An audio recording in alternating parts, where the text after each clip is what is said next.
Hello and welcome to yet another video. This is the 10th episode of the story in which Naruto almost dies at Final Valley, but fate still wants him to live. The Shinigami takes an interest in Naruto and makes him its first summoner. Watch Naruto as he shows the world what it's like to summon the death god. This story comes from Kyubigoku. Make certain to support him, her. Please like and subscribe to show your support. Let's get the show started.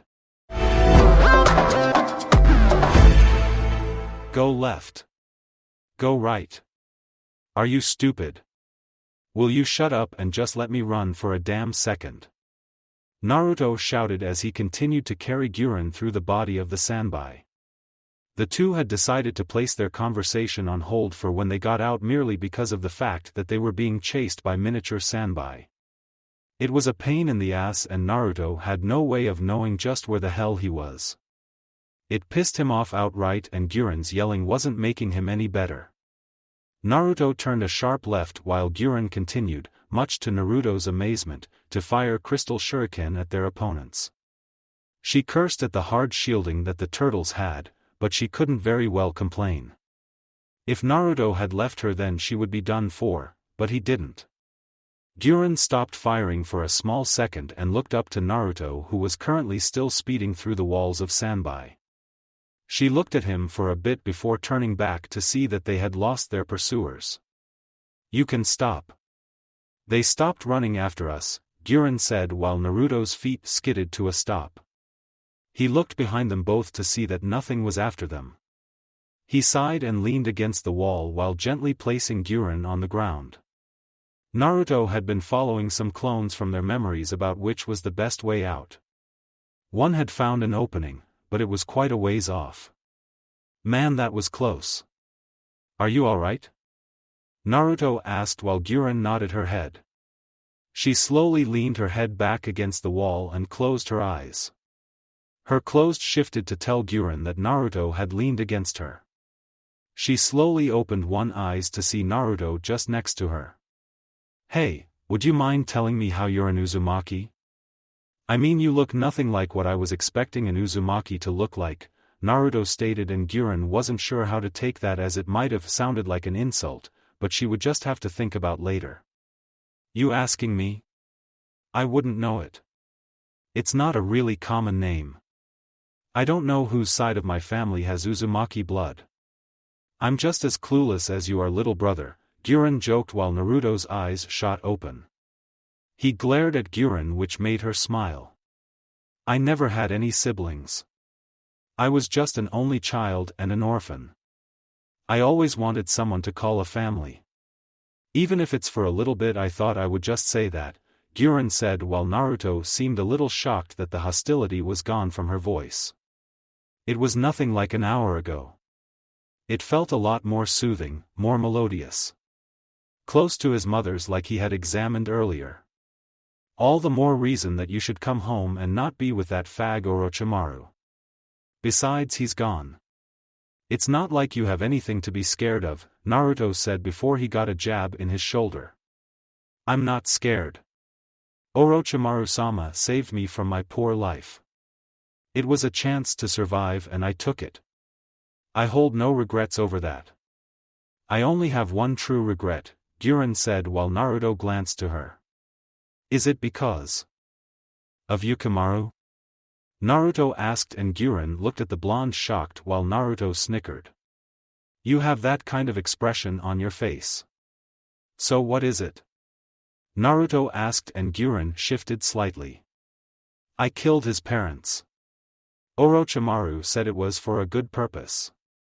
I felt it was wrong, but I didn't want to go back to that life. No, not back to the bullshit that I faced when I was younger. It was then that his mother only asked for me to do one thing, take care of him for her. She actually smiled at me before she died. I still shiver from it. It's like I lost and she won in a sense. I don't get it, Guren said while Naruto smiled. He filled his eyes with Honshu and looked up. He could see Yukimaru's father and mother floating above him. He only knew that was them because they told him so. He noticed them float down and slowly pat Guren's shoulder. Naruto wasn't sure, but somewhere he knew that they had been flying around being near Yukimaru and Guren. "I think they forgive you," Naruto said, suddenly getting Guren to look up at him. The blonde smirked and Guren seemed captivated by his eyes. The sparking power inside of them just seemed to take her breath away. "Can you see the dead or something?" Guren joked while Yukimaru's mother and father turned to him. Naruto looked at them and noticed them grin and giggle at him. He snorted and then leaned back. "More or less," he said, shocking Guren, but he didn't give her the chance to think over those words as he spoke. "Yukimaru really likes you from what he's told me. I'm sure that he would go with you anywhere so long as you did what you wanted. That seems to be the type of person that he is. It's the type of person I know you are. Want to know why? Because you're an Uzumaki. Family means more to us than anything else. It's what I feel from you. You want to take care of him," Naruto said while Guren chuckled. "I see. And what makes you think that I will go with this?" Guren asked while Naruto smiled. He then grabbed the hilt of his sword and slowly sheathed it. "Well then I'll just drag you. With that leg you won't be able to force anything," Naruto said with a smile. Guren scoffed before she closed her eyes. Did she want to? Could she? Would she? She would be taking a large risk, but then again, Guren wasn't one who wasn't used to such things. "Well, get me up. I'm not going to be able to go back home if we don't get out of here," Guren said while Naruto chuckled. He stood up and grabbed Guren into his arms. He then noticed Guren lean up and whisper something in his ears. Naruto's eyebrow twitched at her words while she leaned back. "You're kidding," Naruto said before Guren placed a crystal blade to his throat. She just smiled and Naruto sighed with a roll of his eyes. Fine. "Alright then, let's get going, Guren Wunshin," Naruto said while Guren retracted her blade and smiled. "If we must then," she said as they shot off. With the rest of Heineken, everyone was covering their ears from the loud noise that Yukimaru was shouting. Gozu had watched his comrades die because of the rampage of the Sanbai. It was coming all around them and the members of Heineken were coming together. "Where is Naruto?" Yugao asked, seeing an absence of the Kyubi Jinchuriki while Kushina sighed. She turned back to the Sanbai while everyone else widened their eyes. "Sochi is inside somewhere. I'm sure he'll want to get out, but I don't know how to get him out of there," Kushina stated while everyone groaned. Kakashi then turned his head to see Fuka coming in with a crash as she coughed. She brushed her lip with a grin before everyone noticed Rinji coming out his hiding place. Kakashi glared while he helped Fuka to her feet. "That bastard is tough," Fuka said with a grin while Kakashi stepped forward. He quickly took his sword out and walked towards Rinji. "You guys try and recollect Yura and Naruto. I can hold him back. Other than that Gozu person, he's the only one left. I can handle this," Kakashi said while the others nodded. They all quickly flashed out while Rinji smiled. "You're only delaying the inevitable," he said, but Kakashi didn't pay that any mind. He knew it wasn't inevitable. Not if Naruto and Kushina were still around. They were the most unpredictable types of people that you could meet. "If you have the time to talk, then you should fight," Kakashi said as his sword clashed with Rinji's kunai. The man snickered before their clashes could be heard in the distance. Kushina stopped Fuka from running and decided to give her some orders. "Fuka, get away from here. Take Yura and travel back to the campsite. Wait there for us. If we aren't back in 2 hours then come back. We're all too spread out and I want you to conserve as much chakra as possible. Understood?" Kushina asked while Fuka merely smiled. She brushed a hand through her hair and quickly left in a shunshin while Kushina turned her head and smiled. Pakura delivered a sharp kick to Gozu's chin, sending him flying into the air. She opened her arms as Kimimaro and Dan quickly jumped on them and into the air. Yanagi no Mai, Dance of the Willow, Kimimaro called out as Gozu saw bones come from his body. He then turned his head to see Dan do a hand sign. He grabbed Kimimaro's leg and swirled him around. Ninpo, Rei no Taisen, ninja art, white being rush, Dan shouted as he flung Kimimaro towards Gozu.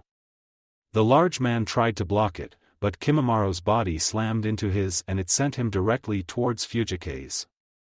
The swordsman brought his sword back and everyone watched a light come over it. Kenjutsu, Kaze ni Mitama, sword technique, spirit of the wind, Fujike's shouted as he slashed forward. He quickly pierced Gozu's body easily before the large man was sent crashing into the ground. Fujike's quickly closed his sword and closed his eyes. "You were a magnificent opponent," he said honorably. The spirits turned to their target who was on the ground. All were about to walk away before they heard him cough. Please," he said, making them turn around. "Please tell your master not to hurt Guren. She means well. I hope that she will be all right. Take her from this life," he said before he died. Everyone glanced at each other before they spirited out and back into Naruto's sword. Kimimaro was the only one who took the longest. He bowed to Gozu before he left. Kushina had seen the whole thing and smiled as she knelt down and closed Gozu's eyes. She was sure that Naruto would have saved this one if he had been given a little more time, but he wasn't. It seems that not everyone can be saved, but it was a burden of the shinobi world. Kushina stood to her feet before she turned around to still seeing Yukimaru screaming. His voice filled with pain and hurt. "Sochi, you'd better get out here now or things are going to get more of a pain than they already are," Kushina said while she looking up at the sanbai. With Naruto and Guren, Naruto quickly landed down to the ground along with Guren. The blonde turned to her and she smiled with a nod. Naruto nodded and summoned 3 clones next to a wall of flesh. He moved Guren behind a wall while he held up a hand sign. "Kai," Naruto shouted as the entire wall exploded. Guren covered her head and ears from the explosion while the dust settled. Naruto saw that the spot was untouched and cursed underneath his breath. The blonde growled and sat down while Guren looked to see that the situation was unchanged. "You're sure that your clone dispelled here?" Guren asked while Naruto nodded his head. He was more than sure of it. Guren slowly leaned against the wall while Naruto sighed. He quickly took a kunai and threw it at the wall just out of frustration. They both heard a squelching noise and they noticed the kunai get pulled into the flesh. Naruto widened his eyes while Guren's form twitched. "Looks like I found it," Naruto said while Guren shook her head. She sighed while Naruto grabbed her. He pushed against the flesh and the two were quickly consumed inside. It was a very tight fit, but Naruto and Guren could see a very white light overcome them both before they passed out. It only took a few minutes, but Guren opened her eyes. She blinked and noticed the sand on the beach. They were out and it didn't take long at all. Guren grinned despite herself and turned around. That grin didn't stay long as she saw Naruto floating in the water. Guren gasped and quickly inched herself over to Naruto and dragged him out of the water. She quickly and lightly slapped his face to get him to stir while Naruto groaned. He opened his eyes and leaned up. "Ugh, what happened?" "Oh, we're out," Naruto said with a small grin across his face. One that Guren returned before they heard a thunderous crash. The two Uzumaki rolled over and noticed Sanbai roaring its head off in the not-so-far distance. "Guren-chan, think you can hold that thing? I'm going to have to seal him, and if we're lucky then it will be the last sealing that we will ever need to do to him," Naruto said while Guren nodded. She quickly and painfully realigned her leg in place with a slight curse before standing. "Leave it to me, but where is Yukimaru?" she asked while Naruto closed his eyes. He looked left and right before smiling. "He's back at the campsite resting from Yura and Fuka. They are taking care of him," Naruto said while Guren breathed a sigh of relief. The two then shot off towards the Sanbai Bijou while Shin appeared behind Naruto. Get ready, Shin. If what I'm going to do is something else, then it should work. Can you handle another Bijou? Naruto asked with a grin on his face as he turned his head to see Shin's steely gaze on him. It wasn't something that Naruto would likely get used to, but it was sort of comforting. Just tell me when, he said, and Naruto nodded as he turned back in front. With Kushina grunted as her chakra chains tried to keep the Sanbai bound. She was a lot stronger than when she did it to Kyubi, so she had that going for her, but it was still a large hassle with the damn thing swirling around that an asshole. Come on Sochi, where are you? Kushina asked with a grumble while Mikoto and Yugao continued to spam Katan Jutsus in the hope that it would disable Sanbai long enough for them to find Naruto, but they had to give it credit. It wasn't a Bijou for nothing. And to Kushina's far right was Kakashi, still dealing with Rinji, who was suddenly kicked into the water with a splash while he huffed. The fighting was starting to wear on Kakashi's body. He was getting slightly winded and his overuse of his Sharingan was becoming a problem. This might be a problem, Kakashi thought to himself before he heard laughing. He watched in shock as Rinji emerged from the waters. He clapped, slightly confusing Kakashi before he grabbed his chin and peeled it off. Kakashi widened his eyes in disgust before his entire being told him to be ready as he saw Kabuto in the flesh.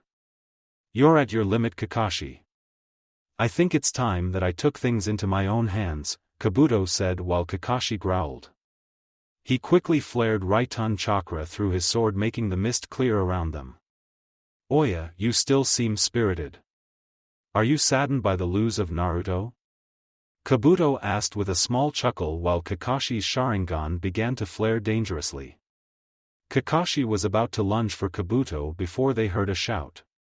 Shinigami no Kenjutsu, Dai Tamashi no Sanran, Death God Sword Technique, Great Soul Scatter, Naruto shouted while he barely missed Kabuto's face, much to the medic's surprise before he jumped back. But he was still in range as Naruto quickly threw his sword into his left hand and managed a small cut across Kabuto's face. He noticed Naruto's grin before he backflipped away and touched his cheek. He cursed at a burning pain on it and looked to see a small trace of white fire over it. My Naruto-kun, you're tougher to get rid of than a cockroach, Kabuto said while Naruto landed next to Kakashi. You okay, Kakashi-sensei? Naruto asked while Kakashi dropped down on one knee. He huffed slightly and used his scarf to cover his eye again, letting the remainder of his chakra remain for a later time. Just fine and a little tired. How did you escape Sanbai, Naruto? Kakashi asked while Naruto grinned.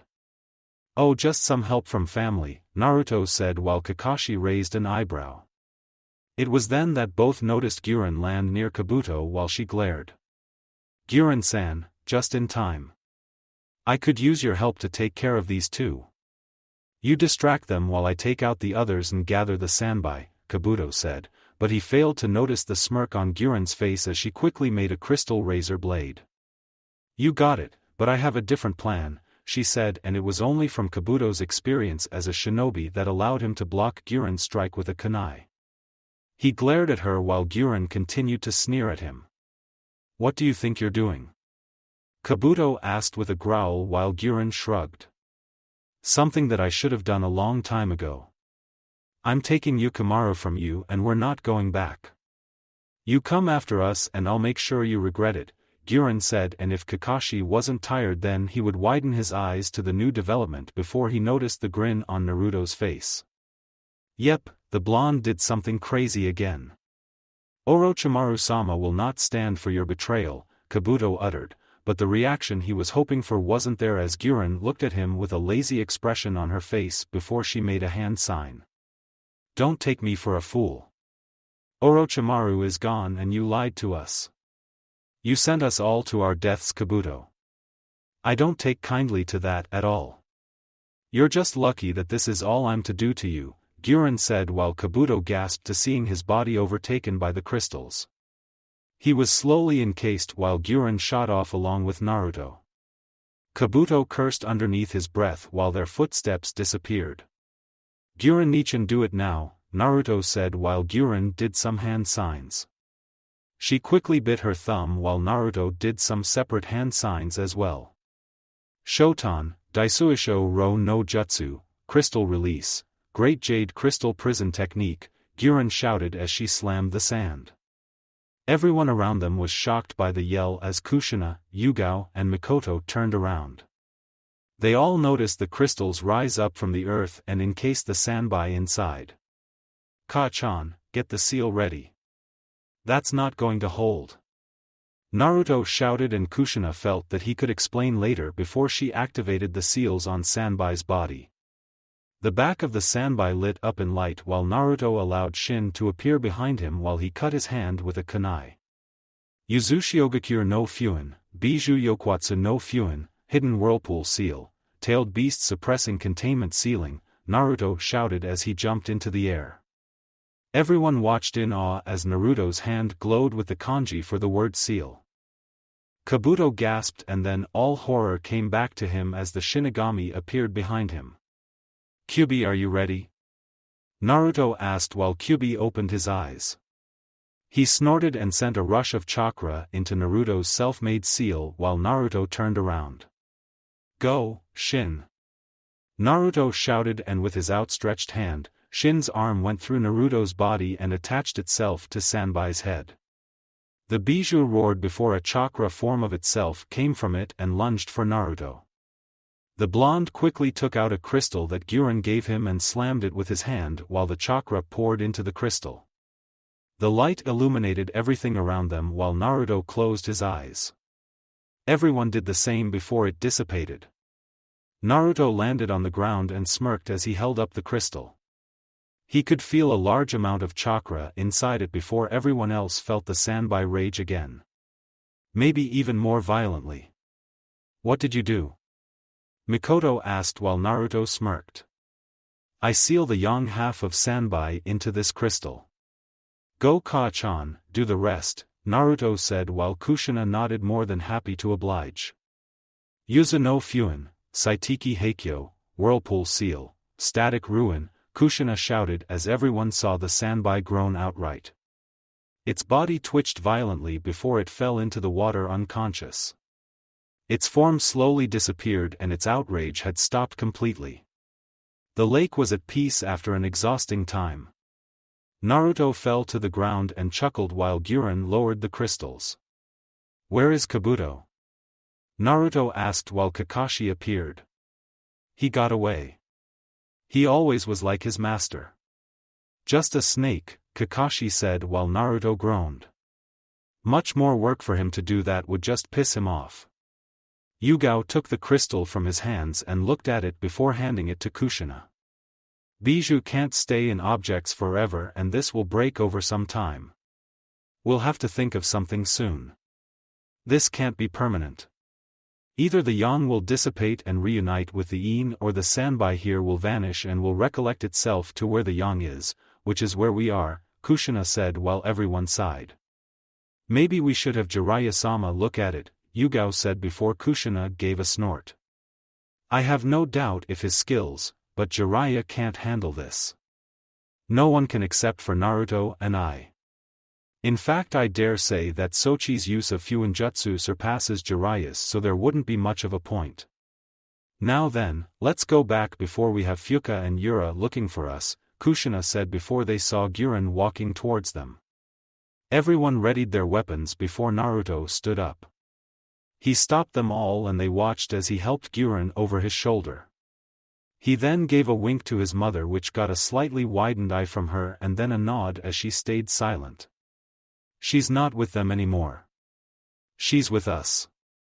Both as a comrade, and as family, Naruto said with a thumbs while Guren averted her eyes with a small blush on her face. She looked to see all of her comrades dead. Especially Gozu. She narrowed her eyes and sighed before closing her eyes. She wished she could have saved him, but it was too late. Don't worry Gozu, I won't let you down. I now know what I'm supposed to do. Goodbye, friend, Guren said as she closed her eyes. 4 hours later Yukimaru groaned as he opened his eyes. He immediately met Guren's smile while she had her arms folded. Glad you're awake, Guren said while Yukimaru jumped up to see that they were inside a tent. He then quickly held out his crystallized flower and smiled while Guren nodded. To Yukimaru's surprise, the blinds opened up to reveal Naruto coming to him.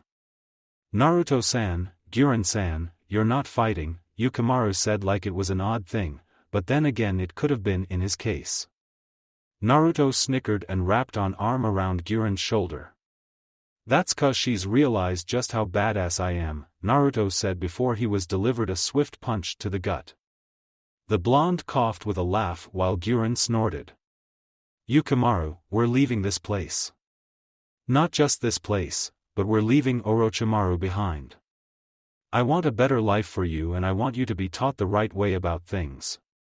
That is why I want you to come with me back to my ancestral home, Uzushiogakure. You may refuse, but I want you to know that the option is open, Guren said and Yukimaru widened his eyes. So we'll be leaving Naruto Nizan? Yukimaru asked while Guren and Naruto glanced at each other. The other members of Heineken, hearing the news, snickered to themselves. Nope, that's where I live, buddy. You and Guren are coming to live with me, Naruto said while Yukimaru smiled. Guren chuckled before she knelt down to check Yukimaru's body. When are you leaving? Guren asked Naruto, but that was Kushina's answer and she came through the tents quickly. Tomorrow, I'd suppose. We've been away from Uzushiogakure for quite a bit and I'd like for Naruto to meet up with Sasuke if he can and see what he's done lately, Kushina spoke and Guren nodded. Very well. I shall take care of Yukimaru. He won't be a problem, will he? Guren asked while Kushina gave a thumbs up. The more, the merrier, Databane, she said while she took Naruto outside to give the two some alone time. With that out of the way, Naruto decided to head off and do something that he should have done a long time ago. Naruto left the tents and appeared a long ways off from the campsite. He stayed on a large rock in the middle of a plain. He took out his sword and raised it into the air. Shurikon no Mai, Naruto shouted as he called for only one person. That person quickly fell down on one knee. Her red hair falling behind her back while Naruto looked at her with a small smirk as the memories came back to him while the redhead opened her eyes as she spoke. I'm at your service, Shikane-sensei, ma. Oh fucking shit of the world. You're kidding me. It's you, she shouted while Naruto snorted. Still the foul mouth as I remember Taiyuya. Naruto said while the female of the Sound Ninja 4 gasped and pointed her finger at him. How is it that you of all people are able to, what is this? Taiyuya shouted while Naruto smirked. Simple. I'm the summoner of the Shinigami. I think you know what that means, Naruto said making a mock death glare like Shin had taught him. Taiyuya quickly shut her mouth as she knew that since Naruto could see and talk to her then it wouldn't do well for her to be disrespectful. She was already dead, she didn't want to know what happens to a dead person if they pissed Naruto off. Why yeah, man, you really have grown. It's amazing. You look less like a shithead now. It's awesome. Taiyuya said while Naruto chuckled. Well then, Taiyuya, tell me a little bit about yourself. I never really got the chance to ask as we were trying to kill each other, Naruto said while Taiyuya snorted. She sat down and folded her legs. I'm Taiyuya, as you know. I used to be a servant of that bastard snake Orochimaru. I dead from delivering that Uchiha prick to the pedo. I don't really like anything except playing my flute and practicing my genjutsu skills. I hate anyone weak and those fools who dare to call themselves ninja who haven't done anything. They should get their damn priorities straight. I also fucking hate that pedo and his damn lackey Kabuto, Taiyuya said while Naruto raised an eyebrow. They were on your side. Why would you hate them? He asked while Taiyuya laughed. Ha! Who in their right or messed up mind would team up with them? Don't answer that, by the way. And I had to survive, damn it. I'm not dying the life I lived, and if selling my services to these people could keep me and kin alive then it worked out, Tayuya spoke while she finished. And where did you end up? Naruto asked while Tayuya's silent voice and embarrassed face said enough. Shut up, she said, and Naruto chuckled while Tayuya continued. I have a water affinity. I don't really train it so I don't know shit. I hope to just live the rest of my life as a soul, Tayuya said while Naruto nodded.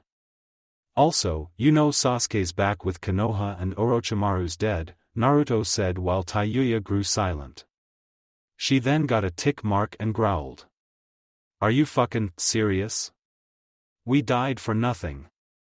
We all stayed up till 3 in the damn morning coming up with that damn plot and the snake asshole can't even, breathes deeply fine whatever. I just don't care anymore anyway, Tayuya said, calming her anger.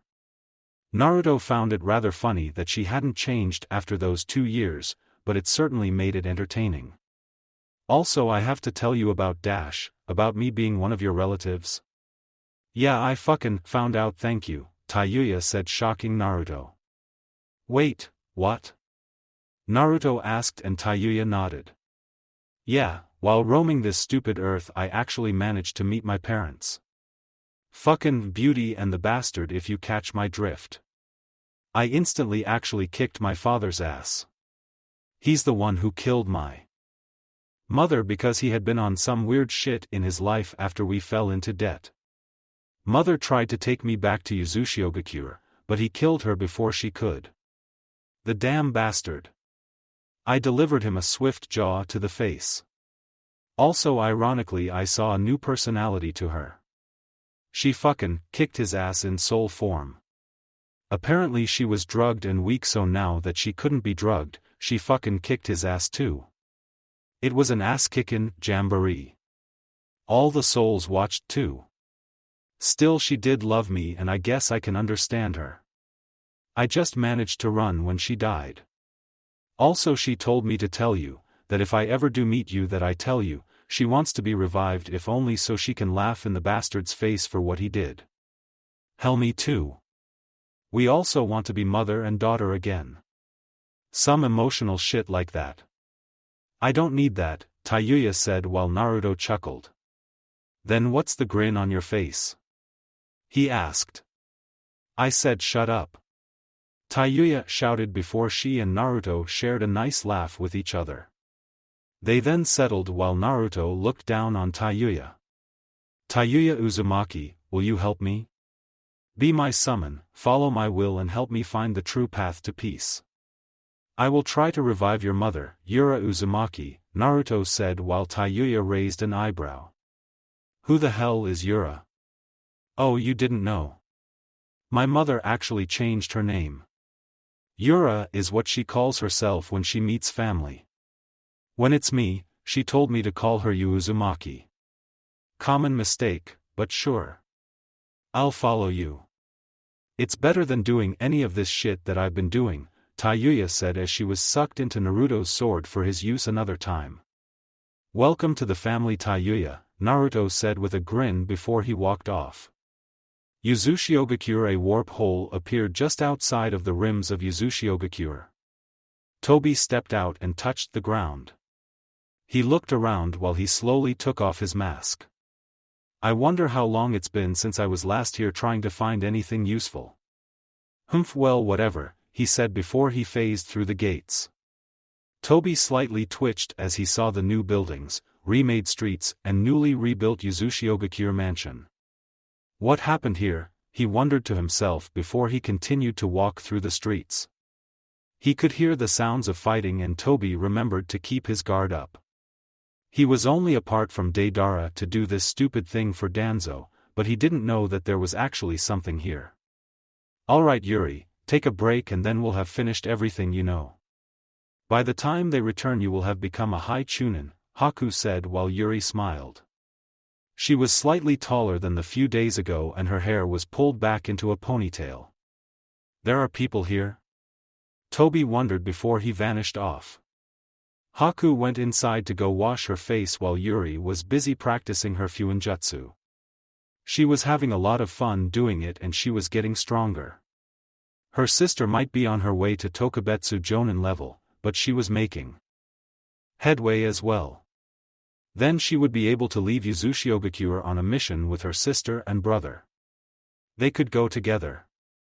You can come out, Yuri said while Tobi twitched. He quickly appeared in front of her while Yuri readied a kunai in her hands. She lightly glared while Tobi walked up to her. Who are you and why are you on this island? Tobi asked while Yuri continued to glare, but she gave the mysterious man a response. I'm Yuri Uzumaki and this is my home. What's it to you? She asked and Tobi gained a smirk behind his mask before he lunged for Yuri. The girl quickly threw her kunai at him and watched in sheer awe and sheer horror as the kunai passed through his body. She had aimed it right at his heart and it only fazed him like nothing. Yuri couldn't react in time as the kunai passed Tobi and his hand grabbed her throat. Yuri coughed while Tobi lifted her into the air. Well, it seems that something interesting is happening, Tobi said while Yuri tried to deliver an kick, but to her surprise, again, her foot passed through Tobi and went into the air. What are you? She asked while Tobi snickered. Just sleep, Tobi said as he forced her to look into his eyes. Yuri gasped at the spinning Sharingan before she blanked out and fell limply to the ground. Yuri! Tobi turned around to see Haku charging at him in a hurry. She threw 3 senbon at Tobi and could only watch as the needles passed him. A minor annoyance, he said before he charged her also. Haku took out a kunai and clashed with one of Tobi's own kunai. The sparks fell off the steel while Haku growled. What do you want with Yuri? Haku asked, keeping her eyes adjusted to Tobi's feet from experience with the Sharingan while Tobi kept his face impassive. Just to draw out a little somebody, he said as they clashed again. Haku seethed before she held up a hand sign and slammed the ground while taking water from the earth and the air around her. Hijitsu, Sensatsu Susho, Hidden Jutsu, 1,000 flying water needles of death, Haku cried out and the needles converged on Tobi while he looked at them all. Not bad, he complimented as Haku sent the needles converging on him. She watched as they passed through Tobi again and stuck to the air. Haku gasped while Tobi slowly showed her that none of the needles were hurting him as he passed through them all. You cannot defeat me with your abilities, Tobi said while Haku growled. She quickly charged back at Tobi one more time and Tobi did the same. Haku struck out her kunai while Tobi passed her again. Haku gasped in sheer shock as her whole body passed him. What is this? Haku thought to herself before the two passed. Haku couldn't react as Tobi slammed her in the back of the neck, knocking her out. Haku fell to the ground and passed out while Tobi snorted. He then walked over to an unconscious Yuri and then picked her up and placed her on his shoulders. Nice meeting you, he said before he quickly left in the same wormhole that he had appeared in, leaving Haku in the fields of Uzushiogakyo's training grounds. Haku! Zabuza shouted coming through the gates. Right behind him was Mei and Rin, who had been near the shore catching some things for them to eat for dinner. Zabuza ran up to an unconscious Haku and lifted her up to his arms. Haku, wake up. Haku, get on your feet, Zabuza said, but Haku was out cold. Bring her inside. I can do something for her, Mei said, opening the doors she wished she could admire, but now wasn't the time. Wait, where is Yuri? Rin asked, slightly nervous as was Zabuza. When Haku woke up, they would all know and it wouldn't be good. With Heineken, 2 days later everyone was quickly heading back to Uzushiogakure. After their successful mission they could all relax for a little bit. Or so they had hoped, which wasn't the case. Kakashi had gotten the summons mail from Konoha. He had told everyone that Asuma died and it was time for Konoha Shinobi to come and remember his burial, which Heineken had yet to do. So Naruto had allowed Hokage Bunshin and Yura to lead Guren and Yukimaru to Uzushiogakure while the others went to Konoha. So what about Sasuke? It's not like we can just contact him now, can we? Naruto asked while the others shrugged their shoulders. They could just vouch for Sasuke at the moment when they all returned. I still can't believe that he died. Asuma always had a lot of life to him, Yugao said with her head slightly down. Naruto sighed with a nod. The laws of death had applied to everyone, but him, his mother and a few revived people, at the moment. It was something inevitable and couldn't be discussed. Especially not with Shin himself. Yeah, but I wonder why we have to go. Hokage-sama knows about our jobs and coming back could ruin our reputation and get us found out, Mikoto responded, but everyone felt a little relieved to go back. Maybe take a break for a bit before going back and giving Yuri some training. More on Naruto's part. So then we'd better hurry up then, right? Naruto asked and everyone agreed as they shot off towards Konoha. With Tsunade, one day later Tsunade sighed as she continued to do her work. She was waiting for the members of Heineken to arrive and attend the ceremony for Asuma's death. Apparently people wanted the Namikaze family to appear and say some words about him. Some political shit like that. Tsunade didn't really know or even really care at all, but she could think about that later as she had some guests. Naruto, Kakashi, Yugao, Mikoto and Kushina all dropped to the ground. Mission success Hokage-sama. We've managed to stop Kabuto from capturing the bijou, Naruto said while Tsunade snickered. It's good to see you, brat. Been quite a while, I guess. Maybe a good month or so. Now then you can save the mission report for later. Right now, Naruto and Kushina have to get ready for tonight. They will be beside me while I give Asuma's speech. I would like it if they did, Tsunade said while Naruto and Kushina glanced to each other. But I hardly know the guy, Kushina said while Tsunade sighed.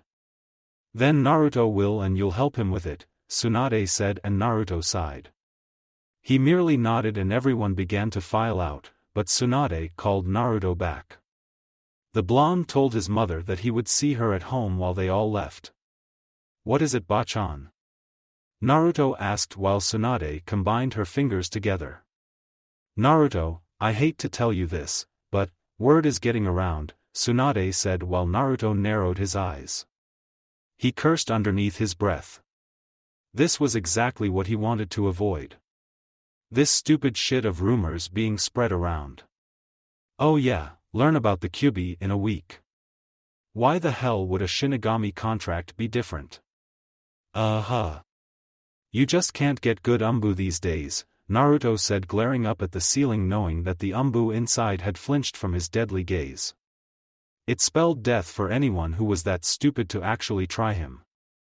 Naruto had been trained by his mother, an umbu captain and at one point the head umbu of the umbu Black Ops. He knew how to handle people like these. The people who spilled the secret are taken care of, but the word has spread. I just advise you to not do anything show-offy at the moment, Tsunade responded while Naruto sighed. He merely nodded and dismissed himself before leaving. The blonde didn't even care about taking the streets as he was sure that people would look at him weirdly. Why? Well, because the shinobi who had seen him were looking at him weirdly. It freaked the blonde out to almost no end before he came up to his house. Naruto opened and closed the door before he gave a sigh and leaned against the couch. Oh God, I'm tired. I haven't been this tired in a long time, Naruto said as he closed his eyes. He immediately felt some extra weight and opened his eyes to see his mother on his lap. Naruto smiled while Kushina did the same. Ah, are you too tired, Databane? Kushina asked leaning her face down. Naruto chuckled as he raised his and the two met in a chaste kiss for a little while just enjoying the feeling of peace reigning in their house. It didn't last long before Kushina got up and walked off. I'd like you to go to the village Sochi. Pick up some supplies for dinner. Can you do that? Kushina asked and Naruto gulped. He knew what that would be subjecting himself to, but denying his mother was just impossible. She had that kind of effect on him. All right then. Just let me change, Naruto said with a grin as he walked off to his room. No sooner than 10 minutes did he come down minus his regular outfit and sword, since he wore some black jeans and an orange sleeveless shirt. He quickly left the house behind and entered the streets. Naruto could feel the stares on him as people murmured. They weren't exactly being discreet about it either. He could see some people looking at him longingly and other in confusion. He was lucky that he had covered the seals on his arms and hands so that they couldn't be seen. He hadn't been in the village an hour and he already wanted to leave. It was like the people were just daring for him to do something amazing.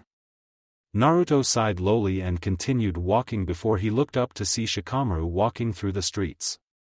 Naruto narrowed his eyes before he grabbed Shikamaru's shoulder. "Hey Shikamaru, how are you doing?" Naruto asked while Shikamaru turned around. He sighed and rubbed the back of his head.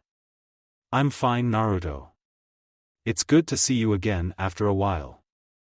I take it you're back because you heard the news?" Shikamaru asked while Naruto nodded his head dejectedly. "Yeah, I'm sorry for what happened to your sensei," he said, and Shikamaru just nodded his head up and down. "Yeah, I suppose.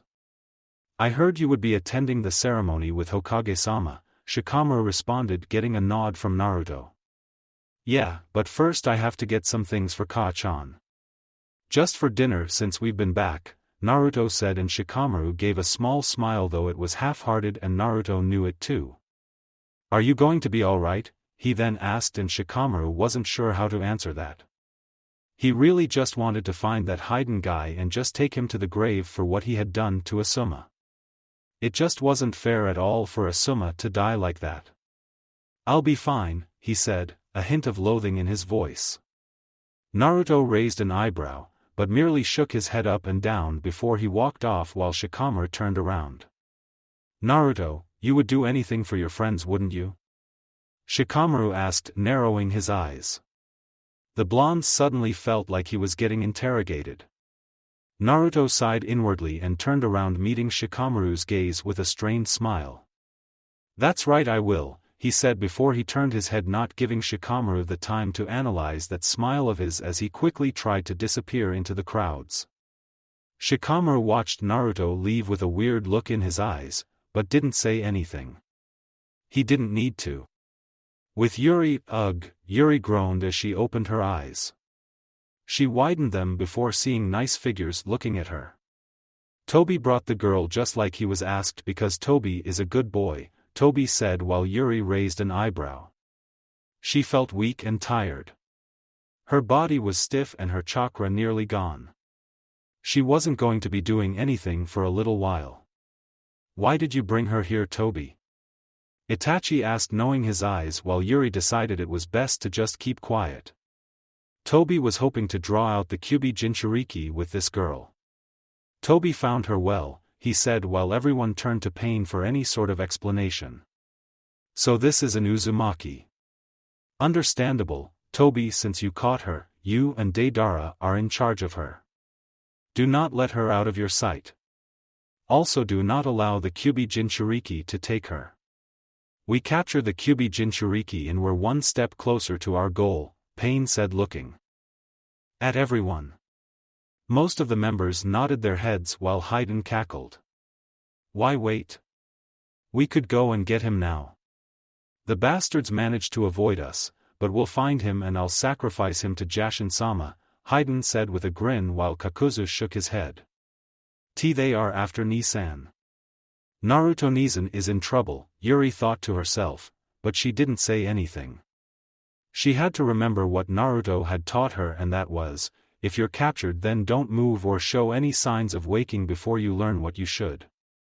She remembered that lesson well. Though in truth she hoped she wouldn't have to apply it. "Hey, I'm not a babysitter. We should just blow this kid up for all I care," Deidara said, but Pain shook his head. "You have your orders, Deidara.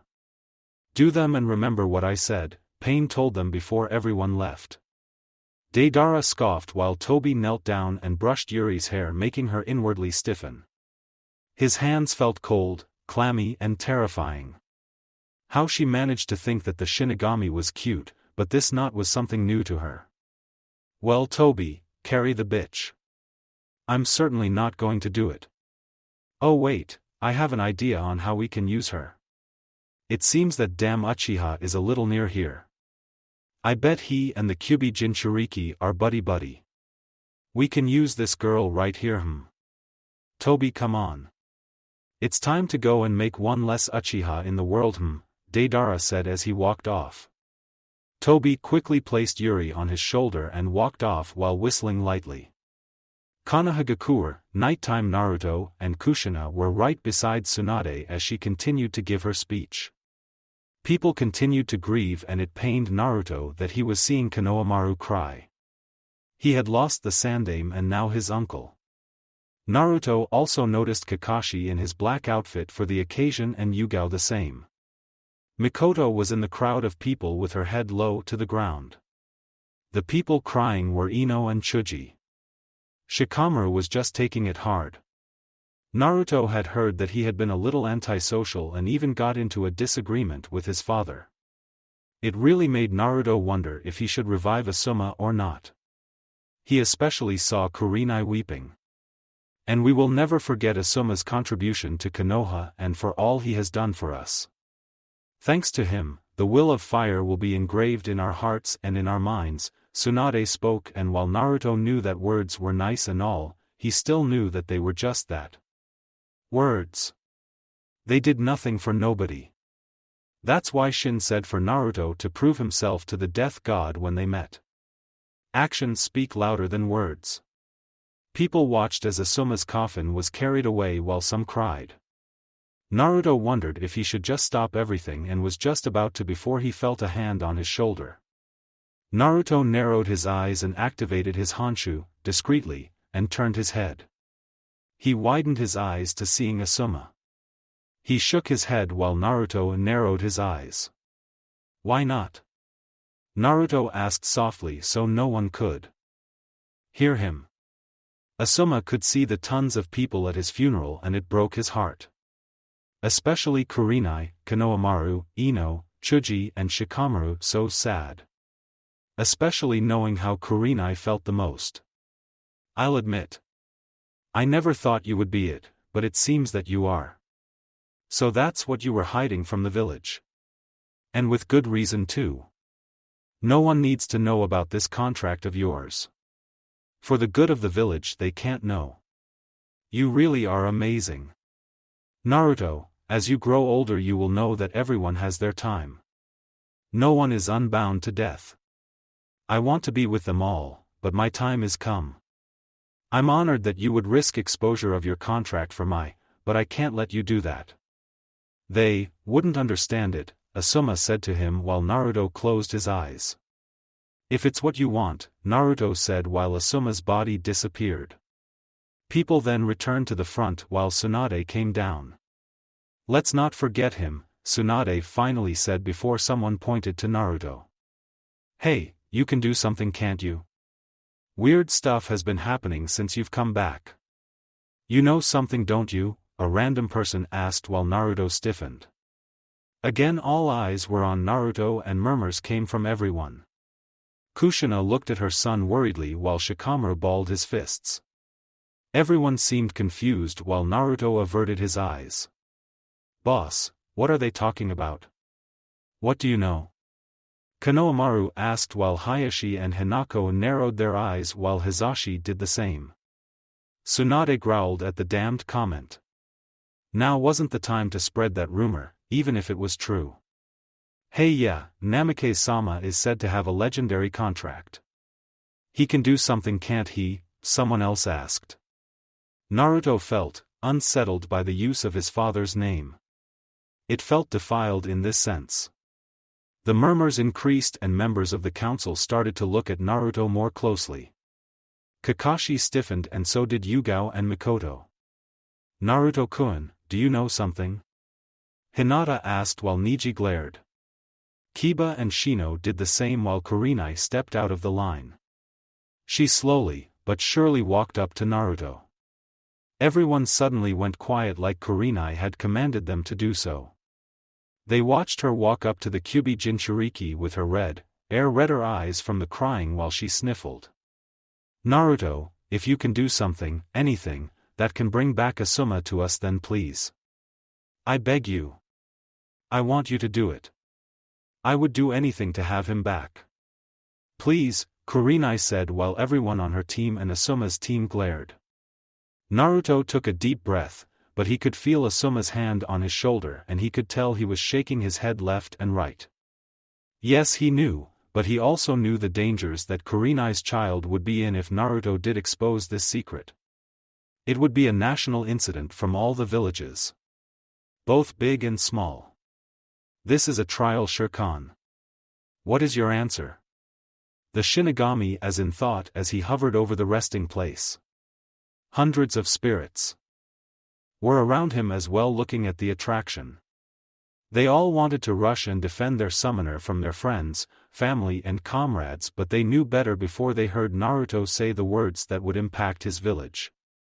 I can't do anything, Naruto told her while Kurenai held her head down. She was silent and just walked away while people began to file out. Tsunade's anger was long gone and her fist unclenched. She turned to see Naruto just watching the people leave.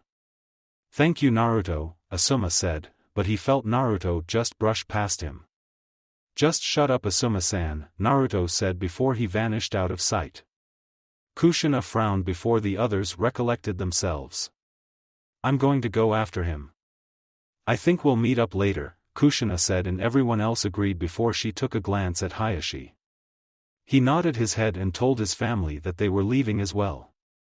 In all truth, Hayashi was worried and he would find Naruto later. The blonde was one of his close friends after all. Everyone watched Kushina Shunshin out of sight while Tsunade patted Mikoto and Kakashi on the shoulder. It hurts him, doesn't it?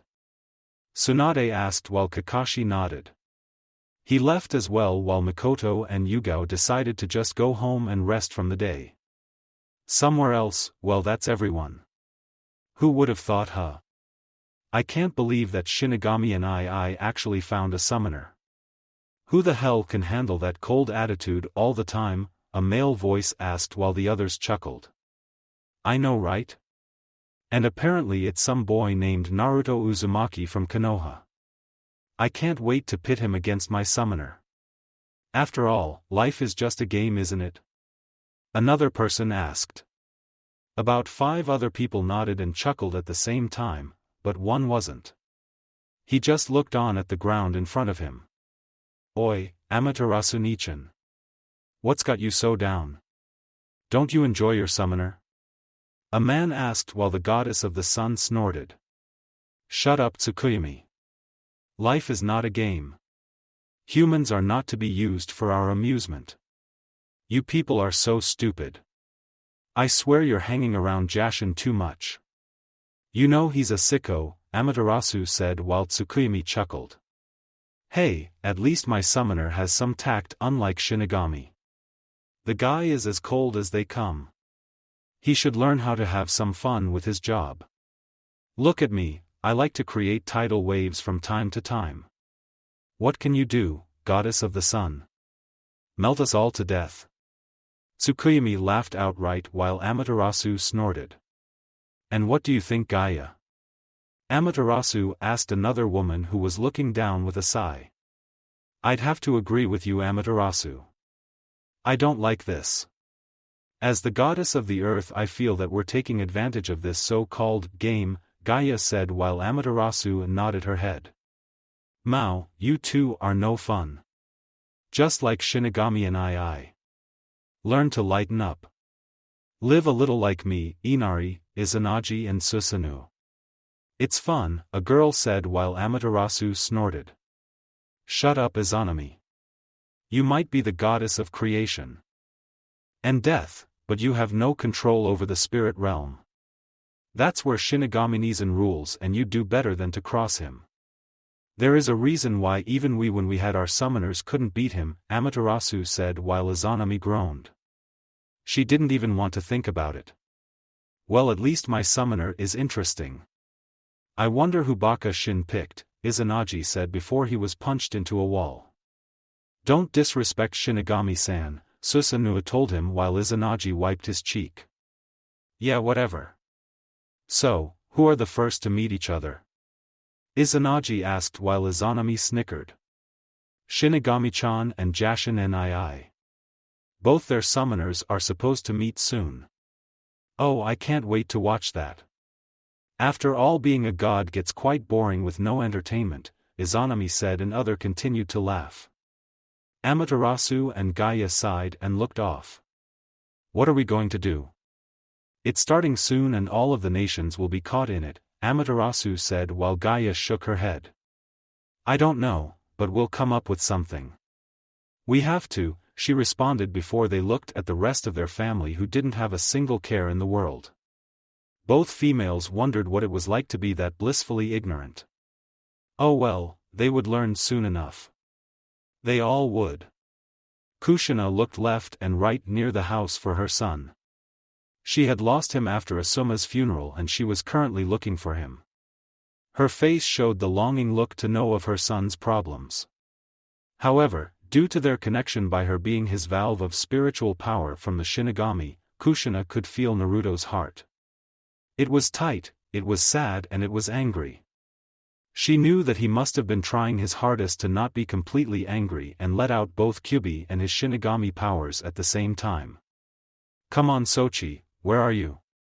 Kushina asked from on a tree branch. Very soon an answer to her mental question came to her as she heard a loud crash. She saw a tree fall to the ground just a few feet away from her. Kushina quickly rushed off towards the sound of the crash, and with her speed it didn't take for her to see her son. Kushina's eyes saddened as she saw Naruto flail his sword around aimlessly, not really caring what he hit before he stabbed it into the ground.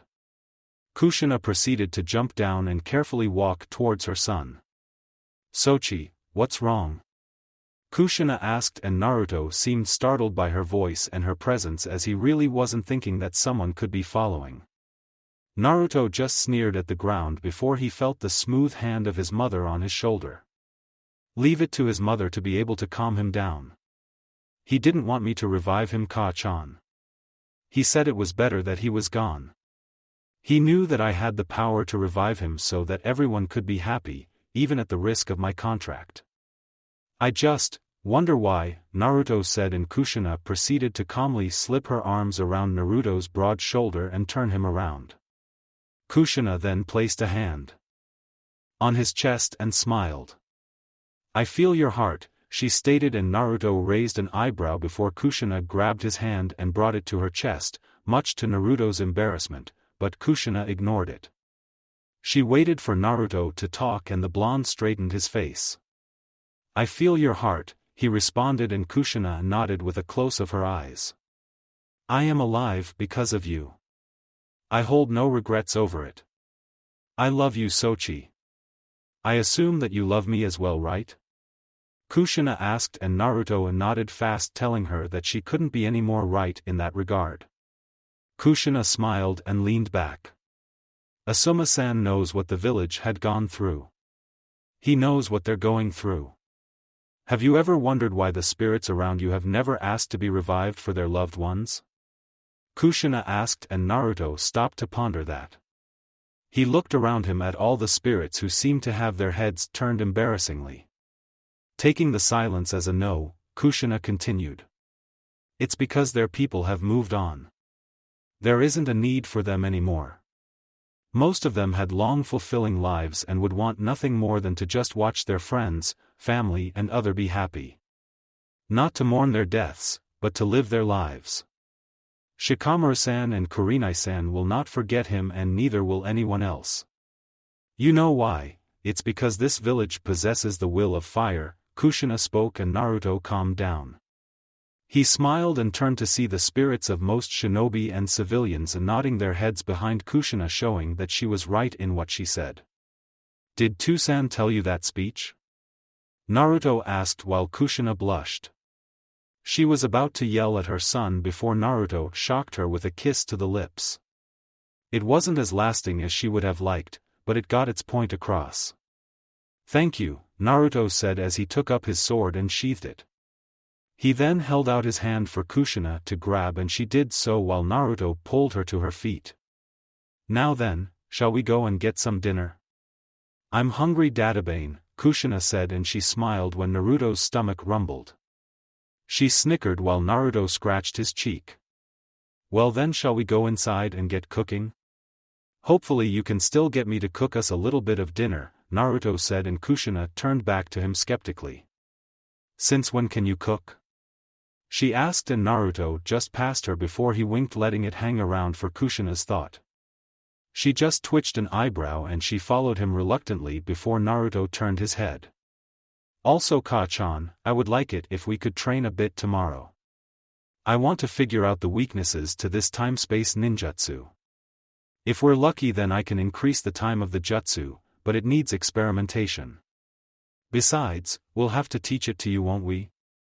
Naruto asked and Kushina just shrugged her shoulders before she reached into her pouch. She tossed to Naruto the crystal that was full of half the Sanbai's chakra.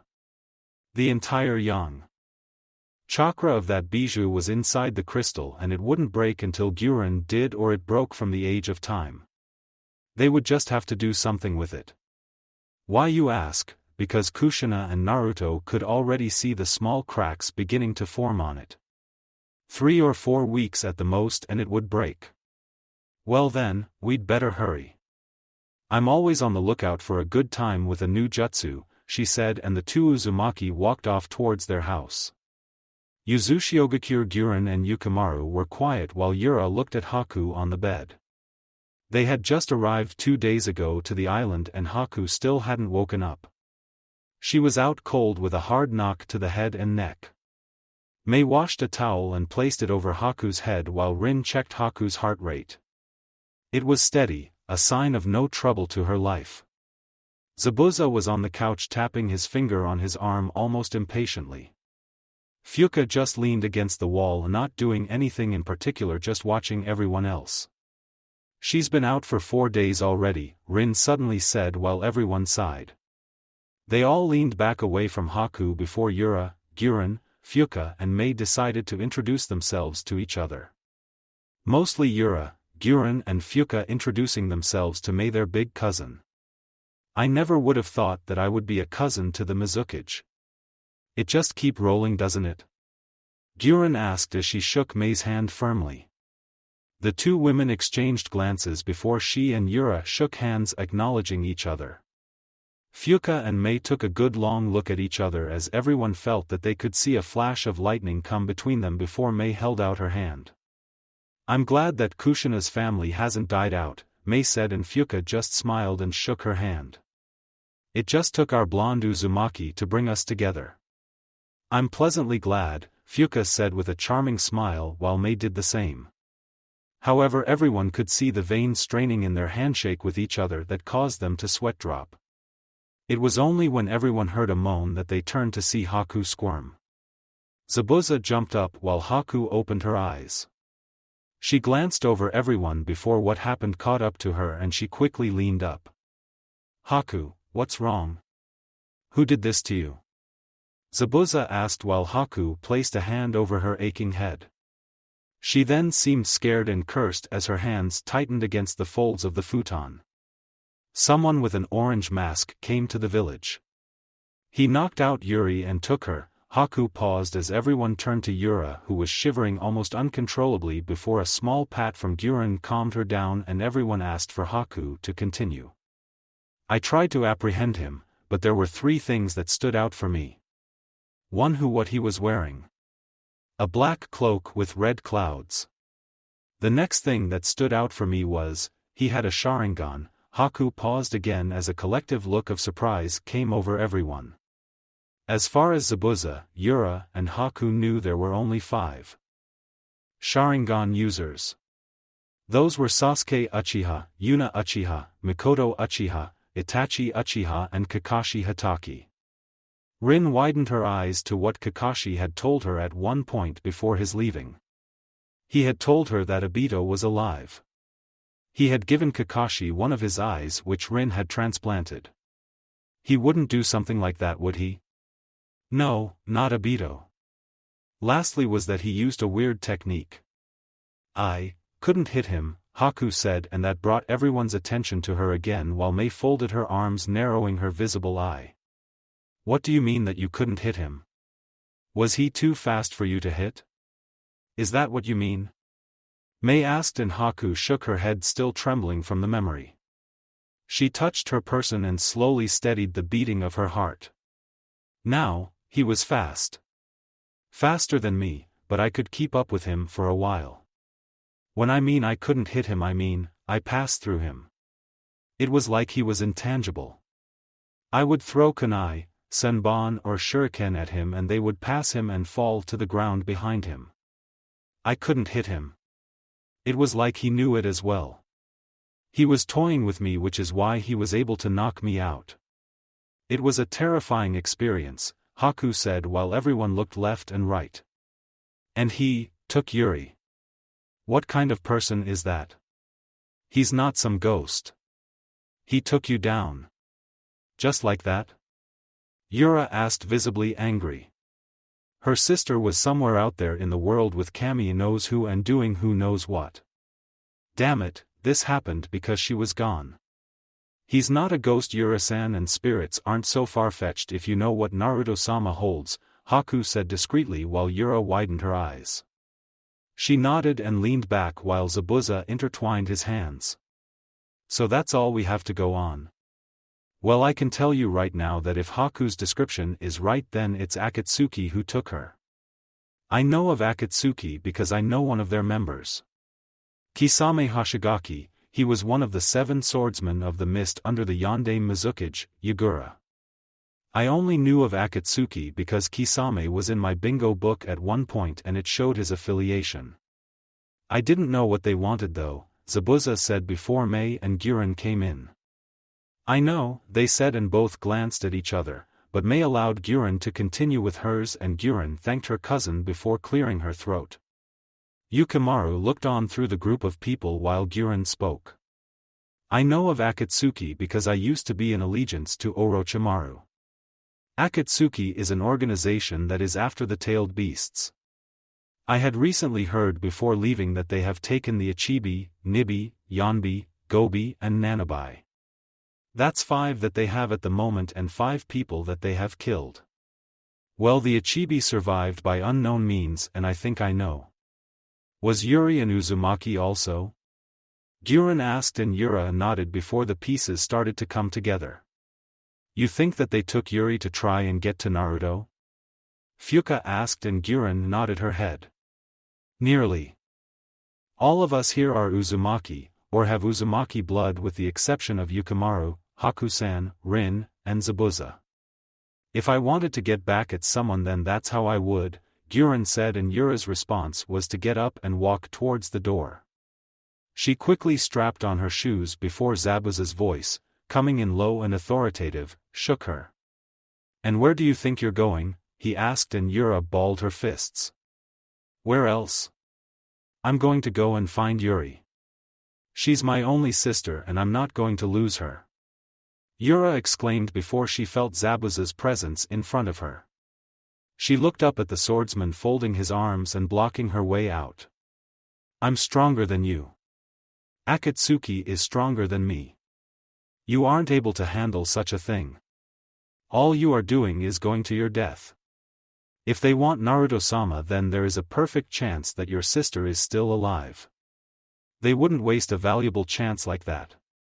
How would Naruto-sama and Yuri feel if you did go recklessly? Zabuza asked while Yura growled. She just remained silent before Zabuza patted Yura's shoulder. Haku and Fuka have trained Yuri as well as myself and Kushina. By our standards, Yuri is a high Chunin shinobi. She knows what to do if an enemy captures her. Don't be selfish, Zabuza said, and Yura just paused at the door while everyone else fell silent. Still, there aren't that many Uchiha left in the world. Itachi-san, Sasuke-san, Mikoto, Yuna are the only ones, Haku said before Rin shook her head. No, there is one more since I realized it. My teammate, Obito Uchiha, is also alive. If he really is, then he should be Kakashi's age, if not a few months older, Rin said, and everyone could hear the skepticism in her voice as she didn't want to believe it, but for Yuri she would have to put those feelings aside for another time. So we can rule out Sasuke, Mikoto and Yuna. That just leaves Itachi Uchiha, but I met the guy. He's not the type to wear a mask. Much less an orange one. If he didn't want to be noticed, then there is the use of it, but he only used one eye? Zabuza asked, and Haku nodded her head. It's not that he could only use one. I think that was the only one he could use. His left eye was blocked out. I don't know if he couldn't use it or if he just didn't have it, Haku said, and Rin trembled. That all but confirmed it with her. It had to be Obito, and if she was wrong then there was another Uchiha in the same predicament as Obito. She really hoped that it was the latter. So what should we do? I'm not going to stay here and do nothing. Yura all but shouted, and everyone else agreed. Especially Zabuza. Nor are we Gaki. I don't know about Mei, but the rest of us are going to go searching. One of us should be the one to go to Naruto-sama and warn him. I propose Fuka, only because she's the one had been in Konoha before and they won't have a problem with her going back. The rest of us will get ready. Haku, how are you feeling? Zabuza asked, and Haku nodded that she was fine as she decided to catch up on her sleep. Can the kid watch Haku? Zabuza asked, and Guren nodded, as did Yukimaru. The two then went off to their rooms while Yura went to her own room. Fuka decided to sleep for tomorrow so that she could get to Naruto. I will keep a word out in Kiri for these people. I know how much of a mess that the Sharingan can cause, Mei said, and Zabuza nodded his head as he watched her leave. Zabuza decided to sleep on the couch next to Haku for the rest of the night as well. With Deidara and Tobi, the two decided to stop their walk for the night as Tobi carefully put Yuri on the ground. It was around this time that both Akatsuki knew that she was well awake and aware of her situation, but she remained quiet merely because she didn't have anything to say to them and that she knew she would be rescued. Yuri was surprised that they hadn't tried to extract information from her surrogate brother, not that she would have told them anything anyway, but it amazed her. Oi, how long are you going to fake sleep? Deidara asked the unconscious Yuri. She just opened her eyes and looked forward, not bothering to look her captors in the eye. Nor would she speak anything to them. She would protect her brother and the rest of the family. She also wouldn't drag Yura down. Noting her silence, Deidara scoffed, and with a huff he walked off while Tobi snickered at his senpai's actions. It was that laugh that made Yuri just how this asshole had not only infiltrated Uzushiogakure without them knowing, but also having that sick, demented look in his eyes that she had seen the first time. Tobi soon stopped laughing before he dropped a rice ball from his clothes. It fell to the ground with a plop, alerting Yuri to the sound. It wouldn't do good if their captive was going to die of hunger. Yuri really was hungry, but her lessons on the human body had shown her that if she clicked off a portion of her brain, then the stomach wouldn't request to be fed for at least a month. The downside to that was that when it ended, then all hunger would be activated on her and she would pass out and die within the next 3 days without any food. She hadn't used that part just yet because Yuri, only known to Yura, wasn't really one to eat much if she didn't want to. You should eat. If you're a good girl, then Tobi will be a good boy and won't let senpai hurt you. Because Tobi knows that you are a good girl. We just want the Kyubi Jinchuriki and then you will be released, Tobi said, and he was sure that he heard Yuri snort. He could keep talking, but she didn't give a damn.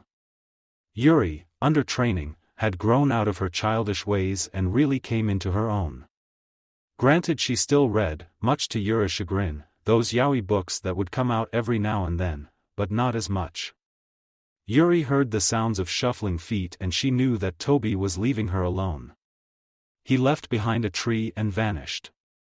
It was then that Yuri leaned up from her laying down position and moved her hands back. They were tied, so she had to shimmy towards the rice ball. She managed to take it and peeled off the plastic wrapper. Yuri held it in her hands for a second before giving it on good toss with her wrist. The rice ball went up and Yuri catch it in her mouth while a piece fell to her lap. It wasn't poisoned as Yuri figured, but she ate carefully and cautiously. Once she was finished, she swallowed it and leaned back down on the ground. Just in time too, as Deidara and Toby came back from whatever they were doing. Toby noticed the missing rice ball and just smiled behind his mask, glad that Yuri had listened to him, but not in the way he thought. "Well senpai, let's call it a day. We've got a lot ahead of us," Toby said, and Deidara nodded as he leaned against the tree and fell asleep. Toby did the same before playfully giving Yuri the "good night" reply. Yuri didn't respond as she just closed her eyes and conserved her strength as well. With Sasuke and Yuna, the two Uchiha were currently near a sandy beach, and Yuna looked on to see a medium-sized structure out there. She narrowed her eyes slightly before turning back to Sasuke. "Alright, we've brought this fool with us and now you want to get two more. Geez Sasuke, you sure know some weird people," Yuna said while Sasuke just folded his arms. He then walked up to Yuna and proceeded to rest his hands on her shoulders. Yuna flinched from the sudden contact before she turned around. Sasuke gave her a quick kiss, much to her surprise, before Yuna closed her eyes and accepted. Yuna was still rather hesitant with some of it since Sasuke was her family, but well, he just had that way with her, she figured. Sasuke then parted upon hearing Suigetsu talk. "Ugh, I don't need to see that. Take your little incest shit somewhere else," he said to them both before Sasuke and Yuna glared at him. Suigetsu flinched from them both. Around his waist was just an expensive full-tang katana that he had bought until he could get Zabuza's sword, which was something that Sasuke was trying to avoid until the last possible moment. "Don't be jealous," Yuna said before Suigetsu growled. "Who would be jealous of you two?" he shouted, but Sasuke just walked forward while Yuna followed him. Suigetsu growled, and with a silent huff, he just followed the two Uchiha towards their destination as he wondered just why he was following the both of them. Sasuke came up to the former Orochimaru base and opened the door. There was a long flight of stairs going downward and he descended while Yuna followed him. The walls were gray all around them and a few ceiling lights were lit to show the way. "So who are we looking for?"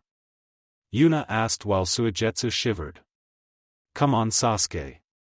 We could do so much better than this bitch." Suigetsu whined, but Sasuke didn't pay him any mind in favor of answering Yuna's question. She was really the only one that he would give the time of day to talk with, aside from his team, because she didn't fawn over him like a good portion of the female population in Konoha when he was younger, but then again she was sort of older than him. Really, if he wanted to be technical, then she was 30 or 31 to his 16. However, Sasuke, contrary to popular belief, wasn't that technical when it came to things, or at least he didn't think so. "We're looking for one of Naruto's relatives. Another Uzumaki. Her name is Karen and we'll really need her if we're going to be searching for Itachi," Sasuke said, and Yuna just shrugged her shoulders. It was then that everyone heard a few footsteps walking and Sasuke turned his head only to see a redhead in a purple shit and black shinobi pants with large open-toed shinobi boots, and she wore glasses on her face. Her vibrant red hair was what Sasuke had caught along with Yuna, while Suigetsu just scowled. "Who opened the fucking door to the base?" Karen shouted before looking at Sasuke. She widened her eyes to his face before Karen took off her glasses. To Yuna's surprise and annoyance, Karen's personality switched and she blushed. She quickly walked up to Sasuke and smiled. "Oh Sasuke, I didn't know you'd be here," Karen said while Sasuke gave her an even glare. It was only then did he recognize the growing Ki behind him, and the Uchiha noticed Yuna twitching violently while her arms were crossed with her finger tapping her arms repeatedly, and Sasuke could see the spiritual death in her eyes telling him to explain himself to her. "You still fall for the stupidest shit, Karen. There are other people here," Suigetsu said, and to Yuna's surprise, which still dispelled her anger, Karen quickly put her glasses on and glared at Suigetsu and then looked at Yuna with the latter giving her best even glare despite everything telling her to rip this girl's head off even if she was one of her master's family members. Ugh, Suigetsu, you're out of that test tube. And Sasuke, who is this girl? Karen asked, narrowing her eyes. Yuna narrowed her eyes back while Sasuke sighed. Enough of that. What has been going on around here? Sasuke asked and Karen sighed with a shrug of her shoulders. Well, it's a riot. Some of the prisoners learned of Orochimaru's death and they aren't staying quiet, Karen spoke talking the others through the halls showing the various busted walls of prisoners. Well, it's true. I kill Orochimaru, Sasuke said and Karen widened her eyes. She turned back to Sasuke in shock of his words. She turned to Suigetsu who nodded and Karen shook her head. Why would you do such a thing? She asked and Sasuke closed his eyes. He was an annoyance. Besides, I need you, Karen. I need you to help me find Itachi, Sasuke said and Karen blushed while turning her head away. Yuna gritted her teeth and strained herself to keep herself calm. She would hold her tongue, but any more and the unnaturally quiet Yuna would rage. I see. Well, all right then I suppose, Karen said and Sasuke nodded. He was however looking for one more person. Someone who should be here. It was then that Sasuke's question was answered as a crash came through the door. It slammed Sasuke into the wall and Yuna widened her eyes while Suigetsu and Karen gasped. Ah, I can finally rage on you. I will kill you all, a person shouted. Everyone watched as Jugo came out with a sick smile across his face, the half of his body already filled with the curse mark. And who is this? Yuna asked and Karen adjusted her glasses. This was the worst thing that could actually happen to them at the moment. This is Jugo. He was locked up because he's unstable, but it seems that they were unable to keep him anymore, Karen said and Jugo's laugh continued to ring across the halls before he knew his punch had been caught. Jugo widened his eyes while a wing came out of the wall. Yuna narrowed her eyes while Sasuke came out with half his curse mark flowing as well. That's enough, Sasuke simply said before Jugo cackled.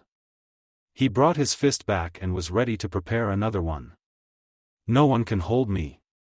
Only Kimimaro can hold me and he is dead.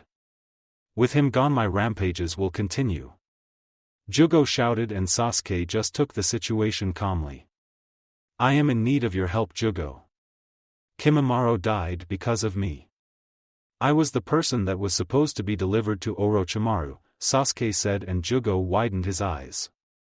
His curse mark receded while Sasuke's Sharingan came over him. I will control your urges. I will become your cage, Sasuke said and Jugo stopped his rampage. He slowly nodded his head. He dropped his arms to his side showing Sasuke that Jugo was in complete submission to him. Well damn Sasuke. You did it so easily, Suigetsu said. Sasuke snorted. We're leaving. Grab your things and get ready. We're going to locate Itachi Uchiha and kill him? Suigetsu asked interrupting Sasuke and this was what Karen and Jugo thought as well before Sasuke turned around and walked forward. And have him face his responsibilities, Sasuke said while Yuna nodded. The others nodded for a different reason entirely before they all walked off. However, before they could go far, Yuna, much to Karen's shock and surprise, grabbed Sasuke's shoulder, spun him around, and quickly smothered his lips with her own. Sasuke's eyebrow twitched while Karen's jaw dropped to the floor. Suigetsu rolled his eyes over the entire thing while Jugo just didn't try to let it bother him. Granted, yes, Yuna was still thinking over her complete relationship to Sasuke, but she'd be damned if this Uzumaki girl would come between her and Sasuke. Sheesh, she was just as big a flirt as Fuka, which made Yuna wonder if flirting was an Uzumaki trait. Yuna, rather impulsively, pushed her tongue into Sasuke's mouth and the two Uchihas kept at it for a little while longer and Yuna could admit that it was the best kiss of her life. A kiss of sweetness, happiness, and revenge. Sasuke and Yuna separated, and the first Uchiha coughed and straightened himself before walking off, trying to think of something else. Meanwhile, Yuna turned back to a very shocked Karen and flipped her long black hair. "Better try some other guy," she said, walking off, and even Suigetsu couldn't resist the urge to laugh. "She's got you pegged, Karen," Suigetsu said, walking off, and Jugo followed them while Karen slowly but surely did follow after them as well, grumbling some unintelligible words and cursing her luck at having another woman on the team. "Oh, and I'm also an Uchiha," Yuna shouted from the distance, seemingly reading Karen's thoughts. It was then that Karen's eyebrow twitched and she just walked, trying not to let it bother her. Keyword is try. With Naruto and Kushina. Next morning, Naruto and Kushina were out in the lone field behind their house, and Naruto was drawing one Kushina's hands. Kushina chuckled slightly each time while Naruto sighed. "Ka-chan, keep still. I can't complete the seals if you don't stop laughing," Naruto said, and Kushina snickered. "It's hee not my fault, Databane. I'm hee ticklish hee," she said, and Naruto's eyes gleamed. He would archive that away for later reference. He certainly wouldn't forget it anytime soon. That's one of those things that just made him love his mother even more than he already did. However, with a little time, Naruto finished and the seals disappeared into Kushina's hands. The redhead Uzumaki didn't feel any different before turning to her son for an explanation. She didn't get it before Naruto helped her to her feet. "All right, Ka-chan. Close your eyes," Naruto said, and Kushina did as instructed. "Feel the Honshu in your body. Channel it towards your stomach, and then when you feel it centered, then channel it to both your hands and expel it in waves. Your clones had done it and now you just have to put it into practice," Naruto said, and needless to say this, but Kushina was excited. It wasn't every day that you got to create your own jutsu, even less a time-space one. Kushina pushed her Honshu down to her stomach. Since becoming Naruto's valve, then her chakra was eliminated as well, and she too was running on Honshu as well. She felt it was there, then she just pushed it through her hands. As Naruto had said, Kushina could feel the seals at work, ripping the Honshu to shreds and then repairing it just as fast, and she saw the white ripples expel from her body. Kokonyugami no Jutsu, Naruto smiled as the white ripples pulsed all around them, and he watched as everything stopped. It was quiet, and Kushina opened her eyes. She saw that she had done it perfectly. Kushina smiled in delight as everything stopped moving in front of them. Kushina stood up and smiled triumphantly before grabbing Naruto into a hug. The two Uzumaki didn't keep this hug long, and Kushina continued to walk around. She had 5 minutes to do so anyway. Naruto looked over the water near the pond before he got another idea. "Hey Ka-chan, I'm going to try something," Naruto said, and Kushina nodded before she watched the seals on Naruto's body light up. Naruto quickly extended his hands and Kushina widened her eyes. "Kokonyugami no Jutsu," Naruto shouted. Kyubi raised an eyebrow to his jailer. A distorted space creation inside of an already distorted space. Oh boy, if this didn't blow them all to hell, then nothing would. Thankfully, Kyubi was happy to be wrong as Naruto opened his eyes. He looked around and nothing seemed to be happening. Kushina stared at him blankly and Naruto just stared back. I guess it doesn't do any dash." Naruto paused as a purplish lightning came next to him. Kushina widened her eyes while Naruto did the same. He didn't react in time before a large hole appeared in front of him. "Sochi!" Kushina shouted, and Naruto was pulled into the hole in front of him. Kushina widened her eyes to the sight that had happened in front of her. Naruto was gone. Like gone, she couldn't sense his chakra anyway. She felt alone. Kushina looked around in haste before another hole appeared next to her. Kushina gasped before Naruto stepped out. He fell to the ground and the hole vanished while Naruto gasped. "Oh man! What was that?" Naruto wondered before he was grabbed by Kushina into a hug. "Oh, don't scare me like that. I thought I lost you. What happened? Kushina asked, inspecting her son from head to toe. Naruto wasn't sure for the most part. He had just been in Iwa's territory for a good 2 minutes before he willed himself back to his mother's side. The portal had taken him to where he wanted. I don't know Ka-chan, but we have to do that again. Naruto shouted, and Kushina shook her head, snickering at the audacity of her son. However, 5 minutes were over for them both as time resumed for them. Everything started to move for them both before Naruto and Kushina turned to see a small lightning break in the air. It just stayed there, and Naruto reached out his hand. He touched it, and immediately the lightning faded into his body. Naruto took a sharp breath before he smiled. It just gave him some information. Whatever it was, Naruto just held out his hand. Jikuyugami no Jutsu, time-space distortion technique, Naruto shouted, and a large lightning appeared in front of him and Kushina.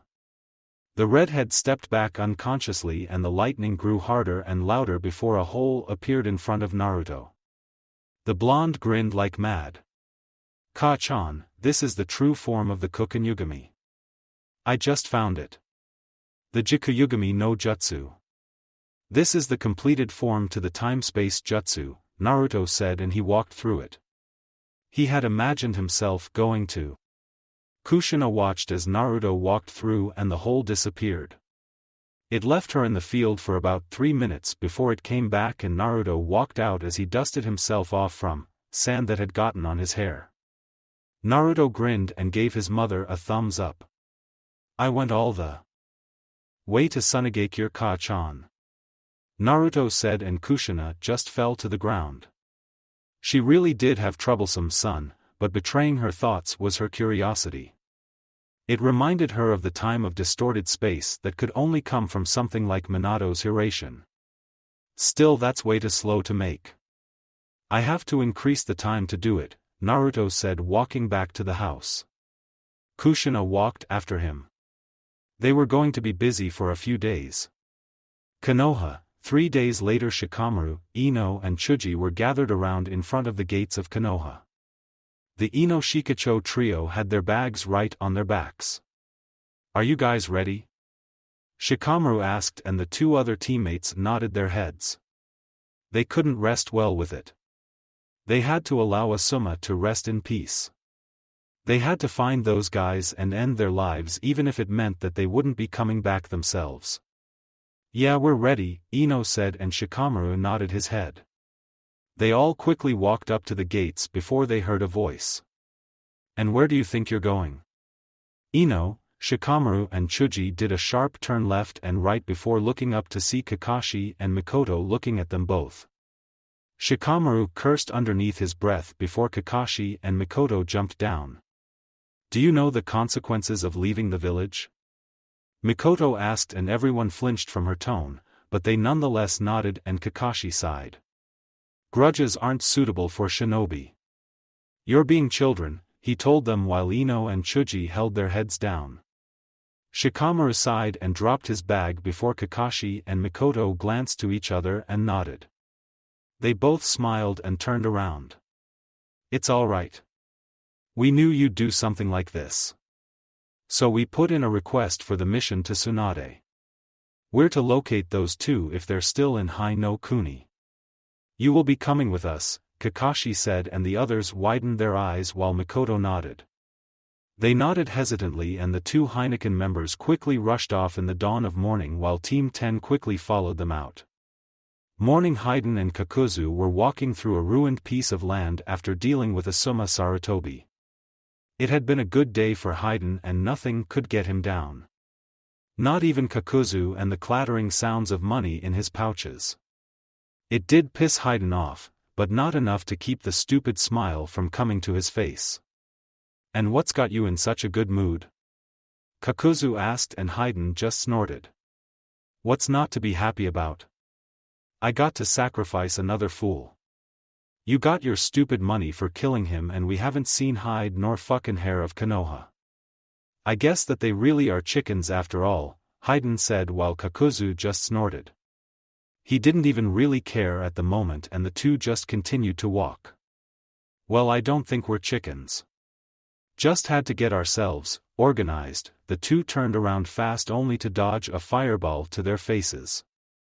Haiden jumped to the right and Kakuzu to the left and both landed on their feet. Oi, what the fuck is wrong with you? Haiden shouted while Kakuzu narrowed his eyes. Kakashi smiled as he came out through the clearing. Kakashi and the others didn't have to try hard to find these guys. After all, they weren't too hard to spot with those cloaks on. Kakashi Hatake. S-rank Nin of Konohagakure. It seems that I will be making another big profit, Kakuzu said while Kakashi narrowed his eyes. Are you fucking stupid? You actually wanted to challenge us alone? Haiden asked, but Kakashi just shook his head. Immediately Mikoto swooped down with a flutter of her scarf in the wind. Her long sword strapped to her back while she glared at Haiden. No, he has help, she said, and then Team 10 proceeded to come down and do the same. They all glared at Haiden and Kakuzu while the former chuckled. Oh, this promises to be great. Jashin-sama, please grant your servant a lovely kill today, Haiden spoke while Shikamaru and the others glared. Alright, they are both S-ranked criminals. Shikamaru, Ino, Chuji, you're on standby until we give you the signal. Shikamaru, you want to prove yourself, right? Kakashi asked and Shikamaru nodded his head. For Asuma, he wanted to get that Haiden guy alone and dispose of him himself. Alright then, Mikoto and I will be creating the distraction. All of you move when we give you the signal, Kakashi said while Mikoto glanced to her partner. You'd better activate it while you have the chance, Kakashi. They aren't going to give you the chance to do it in battle, Mikoto advised and Kakashi agreed. He quickly took a hold of his scarf and pulled a portion of it off his eye, revealing his Sharingan. Mikoto did the same as her eyes flashed red as well. The two Heineken members drew their swords while Kakuzu smirked. He unbuttoned his cloak and threw it to the ground while Haiden stood next to him.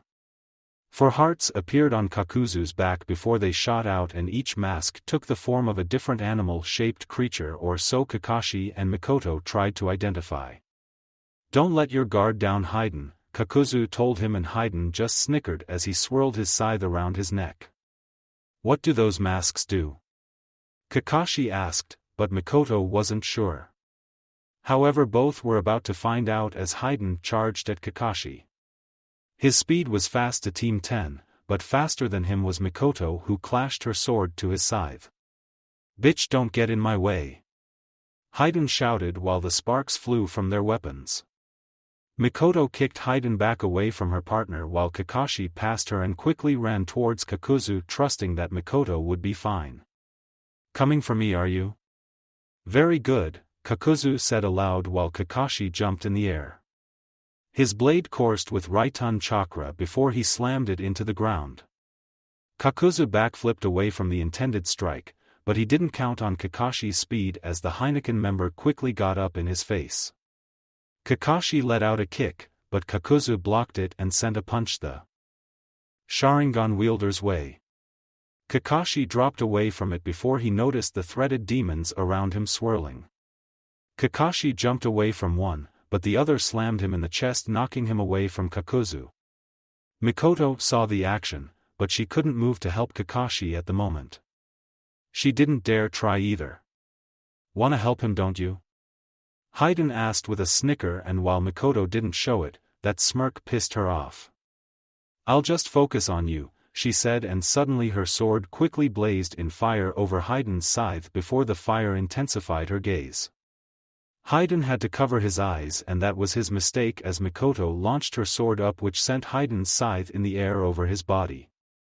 Mikoto then adjusted her body and placed her blade near Haiden's stomach, ready for the cut, until she did a sharp roll across the ground to dodge 3 wind bullets. What? Mikoto said as she saw the wind kanji demon flying overhead. She cursed while Haiden ran up to her and tried to deliver a punch, which he did. Mikoto was sent flying across the field and slammed into a decaying tree, and then she was pinned by Haiden's scythe. Team 10 growled while Haiden smiled. Time to be sacrificed, he said before he noticed Mikoto smile. She just shook her head and poofed out, replacing herself with a log while Haiden growled. Damn bitch! Haiden shouted at the top of his voice before he heard a sharp whistle. That's the signal. Shikamaru shouted as he, Ino and Chuji moved into the field. Shikamaru quickly jumped into the air while Mikoto swiftly dashed away from Haiden. The Akatsuki member gasped as she quickly ran for Kakashi to assist him, and Haiden followed her before Ino and Chuji blocked him.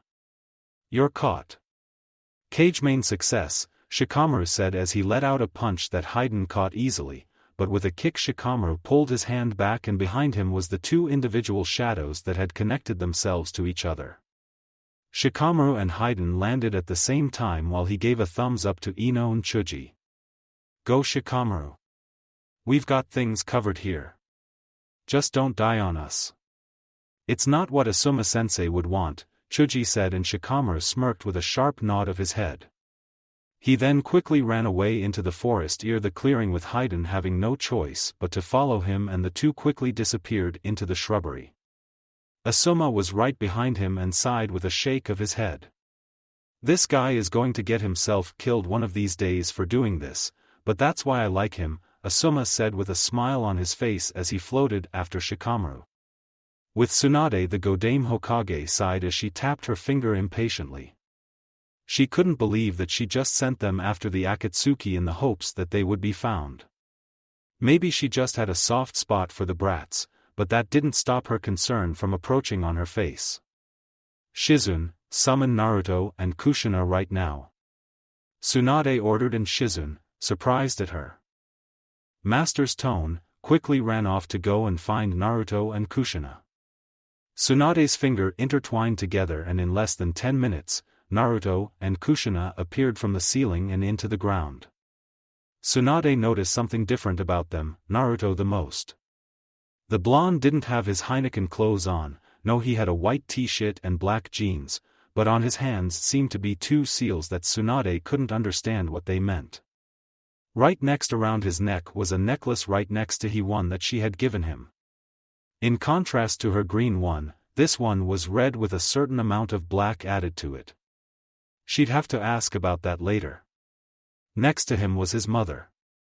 She had her Heineken clothes on, but on Kushina's left hand was a single seal, and underneath her clothes on her stomach was another little seal that Tsunade couldn't see. You called Bachan? Naruto asked, snapping Tsunade out of her stupor. She then nodded and stood up. Early this morning I gave Kakashi, Mikoto, and Team 10 a mission. They were to hunt down the two Akatsuki members who murdered Asuma. It's been quite a while since that time. Naruto and Kushina, you both are to back them up in any way that you can, Tsunade said, and Naruto narrowed his eyes while a smile graced his lips. Kushina smiled as well, and Tsunade wondered if this was the right choice.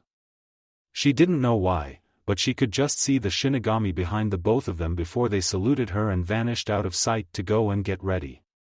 With Naruto and Kushina having gotten dressed, Naruto smiled and held out his hand. Jikuyugami no Jutsu, Naruto shouted before he grabbed his mother's waist. Naruto was able to pinpoint Kakashi's chakra signature and Mikoto's Honshu before the two Uzumaki vanished a large portal in an instant. With Kakashi and Mikoto, RAH. Kakashi shouted as he slammed his Raiton-filled sword through Kakuzu's body.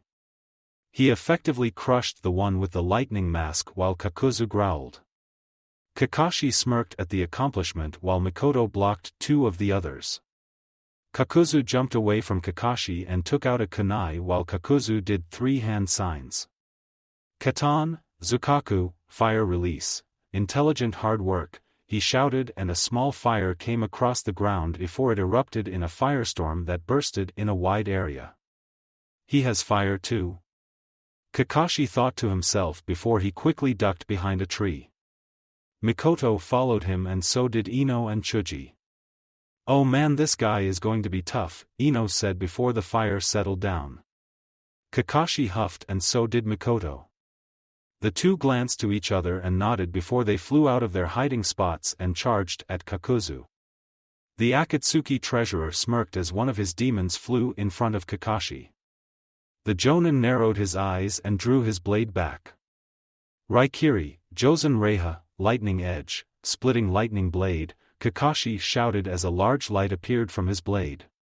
He quickly slashed at the demon in front of him and 3 lightning waves escaped from his sword as one cut the demon in half and the other 2 made their ways towards Kakuzu. Kakuzu narrowed his eyes as each one converged on him in an explosion. The dust picked up around them while Kakashi and Mikoto landed on the ground. "Do you sense him?" Kakashi asked and Mikoto shook her head. Her Sharingan was working overtime before she widened her eyes and turned around. "Chuji-san, block!" Mikoto shouted and Chuji did so only for a kick to hit him and send him flying into a tree. Chuji coughed before Kakuzu appeared in front of him again and blasted him further through the tree and into the ground. Kakashi and Mikoto cursed as they charged back at Kakuzu. They had to put an end to this. "Katan, Karyu Enden no Jutsu," Mikoto shouted and sent a large wave of fire across the fire towards Kakuzu. Seeing the incoming fire upon his person, Kakuzu quickly used his hands and held up a few hand signs. "Suetun, Suijin Hiki," he said, and a large array of water shot up and blocked the fire, causing a mist to flow over the field. Kakashi narrowed his eyes as did Mikoto. They could still see Kakuzu in there as he didn't know the silent killing, but they weren't experts of it either, so these wasn't much for them to go on. "Kakashi, go and I will back you up. Now!" Mikoto shouted and Kakashi quickly jumped forward. He quickly charged at Kakuzu and the two quickly exchanged blows in the mist. The 2 clashes could be heard from inside the mist while Mikoto leaned against a tree. She then placed her hand on the ground and smiled. "Honshu, Yamagiri no Kane, power of life, resurrecting the fire," Mikoto shouted, and a large trail of Honshu ran across the ground and circled around the spot where Kakashi and Kakuzu were. Mikoto then slammed the ground and shouted, "Kakashi, move!" Mikoto shouted and Kakashi did so. He quickly jumped back away from Kakuzu and a heavy fire came over the fire while Kakashi widened his eyes. "What is that?" "It's nothing like the Amaterasu flames that I've seen," Kakashi said. Mikoto grouped up with him and she noticed that Kakashi's clothes were a little torn and he looked a little ragged. Mikoto held him before they noticed a white ball in Kakuzu's hand. He was still inside the fire, but he just smirked and raised his hand. "Futon, Atsugai, wind release, pressure damage," he shouted, and the ball of wind compressed itself before it quickly was released from the high density and sent across the entire field. Kakashi and Mikoto cursed as it blew the white flames away and Kakuzu did another hand sign. One that they knew would be very bad. "Katan, Zukaku," Kakuzu yelled and his fire demon sent the fire into the wind. Both mixed and a large fire blasted through the fields, destroying everything in its path. Even the water that had been used by Kakuzu previously. Kakashi and Mikoto managed to dodge the intense flames while Kakuzu spoke again. "You might have dodged it well, but your time is up." "I'm impressed with you, intelligence copy ninja," Kakuzu yelled while Kakashi huffed. He could feel the Sharingan sapping his chakra that he wanted to conserve. "Kakashi, recover your chakra." "I will go out and take him," Mikoto said while Kakashi narrowed his eyes. "Can we afford that?" he asked and Mikoto smiled. "Hey, I'm the only one with the Honshu in this group. I can't die, and trust me." "You aren't ready to die just yet," Mikoto said, standing to her feet. She quickly stared Kakuzu down and was ready to charge before everyone was surprised by the large hole that came out of nowhere. Kakuzu narrowed his eyes before a foot came out and touched the earth. The person came out while Kakashi and Mikoto, Chuji and Ino, were all surprised as Naruto and Kushina dropped to the ground. "Kushina, Naruto," Kakashi said while the 2 Uzumaki turned around. Both could see the light injuries on Mikoto and Kakashi's person. Both Heineken members then turned around to seeing Kakuzu glaring at them both. "So that's who we're dealing with," Naruto said while Kushina glared. The two Uzumaki could see the Akatsuki member smirked and folded his arms over his chest. "The Kyubi Jinchuriki. I didn't think that you would try and find us on your own. How pleasant. We will be taking you as well," Kakuzu said, however that all ended as he met Naruto's eyes. The eyes of pure death in them. Everything in Kakuzu's being told him that this body was the harbinger of death. He was the one who could kill you just with a flick of his sword. This kid had to die. Akatsuki or not, but Kakuzu knew that if he didn't kill Naruto then the rest of Akatsuki was doomed. The Earth Demon charged at them both, and before Kakashi or Mikoto could tell them to react, Kushina snapped her fingers and everyone saw the Earth Demon fall to the ground in tons of pieces. Naruto smirked while Kakuzu widened his eyes. What was that?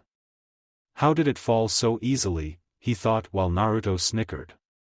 He turned to the source of the noise and looked at his mother. You didn't have to use the new method so readily, Naruto said while Kushina shrugged her shoulders. Everyone else raised an eyebrow while they noticed the seal on Kushina's hands. Those few days that they had to themselves, Naruto and Kushina had spent the time working with the Kokonyugami as well as the Jikuyugami. They had discovered that the Jikuyugami could teleport them anywhere that they wanted so long as they thought it. Also by sending the perfect amount of Honshu into their fingertips and then snapping, then the snap would release the waves of Honshu around everyone while Kushina could strike if she wanted. It was how she defeated that demon so fast. No one, not even Mikoto or Kakashi with their Sharingan, could see her if her did this. However, like Naruto, she couldn't use the Kokonyugami more than 3 times a day. Now the Jikuyugami, well, that would just have to be a surprise for later. Well, it's not my fault that I discovered this method first, Databane, Kushina said while Naruto's eyebrow twitched. He just sighed and shook his head before turning around. Well then, Ka-chan, would you mind if I dealt with this? I'd like to show the results of our training, Naruto said, and Kushina thought it over. Then she just nodded and backed away. Kushina, what are you doing? You can't let Shiken-sama do this alone, Mikoto said, but Kushina just kept the smile plastered on her face. Kakashi watched Naruto walk forward and so did Ino and Chuji. Both Chunin wondered what their fellow comrade could do when they could do nothing. Well, looks like I get to beat you, Naruto said, and Kakuzu narrowed his eyes. It won't be that simple, Kyubi Jinchuriki, he said, and Naruto watched as the two demon in the air came together and became a part of Kakuzu's body. Jiangu, Earth Grudge Fear, Kakuzu shouted as threads came together around his body and bursted in all directions. The fire and wind demons appeared at the sides of his neck while Naruto smiled. Naruto quickly drew his sword. He took his mother's stance before he blurred out of sight. The blonde quickly slashed at one of Kakuzu's threads in a burst of speed, making the Akatsuki member widen his eyes to the sudden slash before he swept one forward. Naruto jumped over it and did a hand sign. Futon, Detapa, Naruto shouted, and a fierce wind slammed into Kakuzu's body, sending the Akatsuki member back slightly. Katan, Zukaku, Kakuzu shouted as his wind and fire demons techniques came together in a ferocious fire towards Naruto. The blonde raised his sword over his head and closed his eyes before slashing it down. The fire separated and dispelled into nothingness, making Kakuzu widen his eyes as Naruto spoke. Fire is life. All life ends at some point. My blade is able to take that life, Naruto said, and Kakuzu quickly grew a little agitated at being underestimated against Naruto. The sent a tendril at the blonde and Naruto quickly rolled to the side while he crossed his fingers. Kage Bunshin no Jutsu, Naruto shouted as 4 clones came in front of him. Naruto closed his eyes and made his Rasengan before he added his Futon chakra to it. Everyone heard the loud screeching through the field as Ino and Chuji covered their ears. Futon, Rasen Shuriken, Naruto shouted before his clones quickly raced through, masking Naruto's true presence between them.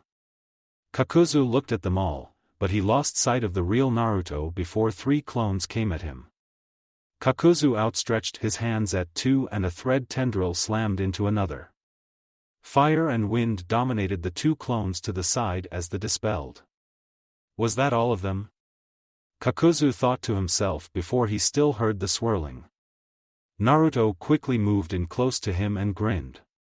"Say goodbye," he said as Kakuzu gasped and closed his eyes.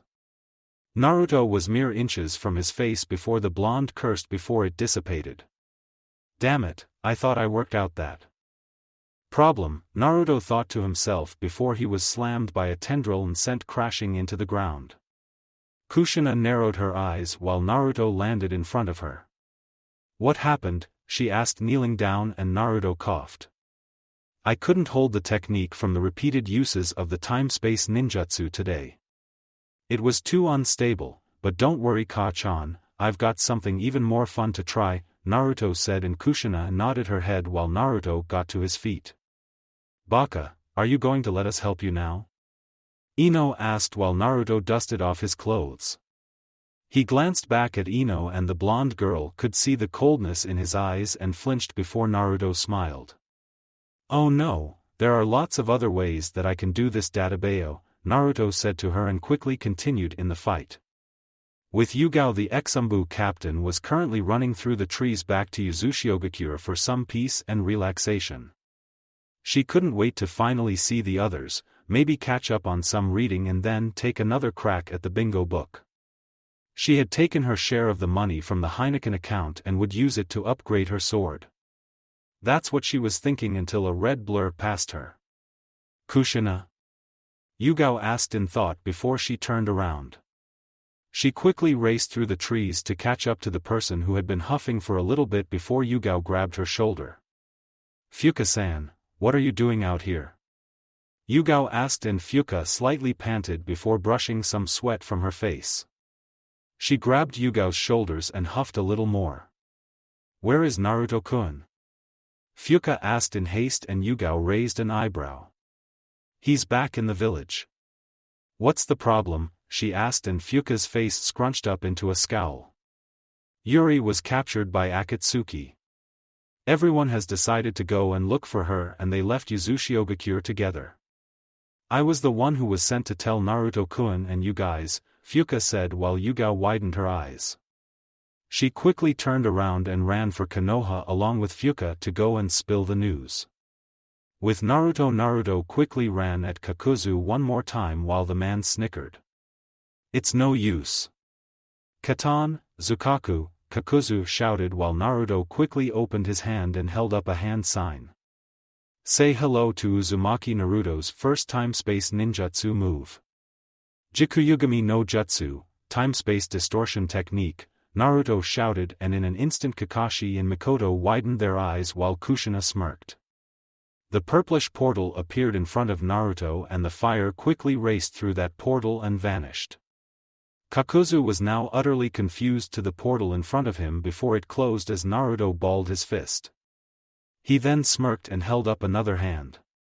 Right behind Kakuzu came another portal and the fire raced out and slammed him in the back, burning him.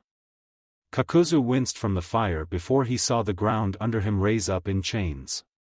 The chains grabbed Kakuzu and hoisted him into the air. Kakuzu looked at Naruto and the blonde held another Raisin Shuriken in his hands. He stepped through the portal and watched it close while everyone waited hastily. Above Kakuzu, Naruto dove out and shouted. "Futon, Raisin Shuriken," Naruto shouted as he slammed the Raisin Shuriken into Kakuzu's body. The blast sent him flying into the ground before he was crushed by the weight of the exploding ball on his body. He could feel his cells being ripped apart at the seams as wind blades attacked his chakra circulatory system. Kakuzu yelled out his pain while Kakashi was watching it all go down. "I can't even count the number of wind blades that are in that technique with my Sharingan," Kakashi thought to himself. Soon the blast stopped and Kakuzu dropped to the ground. Naruto looked at his dead body and gripped his sword tightly. Knowing what he was about to do, Kakashi, Mikoto and Kushina turned to Ino and Chuji who were left in awe. Ino, Chuji, go and check on Shikamaru. He's been gone a long time, Kakashi ordered, and the two nodded their heads before racing off. Naruto gave a silent nod of thanks that Kakashi returned while he drew blood over his seal. Kuchi-ose no jutsu, Naruto said, and Shin appeared behind him. The blonde activated his honshu and looked up to see Kakuzu shivering under his gaze. Not even money can save you from the wrath of the Shinigami, Naruto said while Kakuzu backed away. The spirits all grabbed his arms and pushed him towards their summoner. You are a perversion of life. You who try to cheat death. You who disrespects Shin's laws and go against his mindset. Your soul is mine, Naruto said as he slashed Kakuzu in half. The man yelled out as he faded, but then he was grabbed by Shin and hoisted into the air. All life ends at some point. You have more than overstayed your pitiful existence. Now you shall suffer the consequences. He and Kakuzu's astral form fell into Shin's mouth and he would rest in the stomach of the Shinigami, never to be seen again. Naruto closed his eyes and smiled. How many people can I revive with him? Naruto asked while Shin thought it over. 2 people for him, he said, and Naruto nodded his head before he saw the spirit of Asuma coming over to him in all smiles. Naruto raised an eyebrow before Asuma gave him a thumbs up and the rundown. Flashback: Shikamaru continued to run through the forest before he made a quick stop. He turned around and Haiden glared at him as the shadow around his faded. So you think you've won? You've done nothing, but kill yourself. Haiden shouted before he grabbed his scythe and charged at Shikamaru. You killed Asuma-sensei, Shikamaru stated coldly while Haiden smirked. The best kill I had thus far, he said, and Shikamaru glared before he backflipped away from Haiden's scythe a little too late as it grazed his side. Haiden smirked at the drop of blood on his scythe before his skin turned black and a red circle appeared underneath his feet. Now then, let's go to heaven. Together. He shouted as he was ready to stab himself before he heard Shikamaru speak. Kage Nui no Jutsu, shadow sewing technique, Shikamaru shouted, and thousands of shadows underneath his feet came up and caught Haiden's arms and legs before they wrapped him in hundreds of explosion tags and trapped his body. Shikamaru held up Asuma's lighter and sighed. Asuma smiled at the act and closed his eyes. He didn't know shit about Honshu, but if he could just do a little then it would be alright. Asuma channeled his Honshu to his body and tapped Shikamaru's shoulder, making the Chunin genius turn his head to the right to see Asuma smirking at him. He must have lost it, but the smile on Asuma's face was reassuring before the Jonin faded from his view. I will protect the king. Who is the king? The children of Konoha, the next generation. It's the power to protect something important. That's the will of fire, Shikamaru said as he tossed the lighter towards Haiden. The flames came closer and Haiden's eyes showed terror before he exploded while Shikamaru stared at him with his hands standing out. The explosion subsided and Shikamaru noticed tons of Haiden's body on the ground. I can't kill you, fool. I won't die. I'll live on forever. Haiden shouted while Shikamaru just nodded and made a hole in the ground. He buried Haiden inside and stood up. Then you'll be alive without anyone to hear you, Shikamaru said as he walked off. Flashback over: Naruto smiled and walked towards the trees while Ino, Shikamaru, and Chuji came out. The blonde looked at Shikamaru and the two high-fived each other and everyone else gave a thumbs up. Tired? Naruto asked and Shikamaru rolled his eyes with a smile on his face. It was all troublesome, he said walking away, and Naruto disappeared into the woods. He found the damaged spot of earth and quickly dug Haiden up out of the ground. Damn it all. When I find that asshole I'm going to make him rot in the dash. Haiden trailed off with a cough before he noticed Naruto's sword above his head. You who kill for pleasure. You who sacrifice to your cult god. You who wish to live eternally from Shin. You fear death and all it holds. Now it is the only thing that will accept you. May you take responsibility for your actions against Shin with your soul. Naruto shouted as he slammed his sword into Haiden's head. He then pulled out his sword and Naruto beckoned for Shin to appear before him.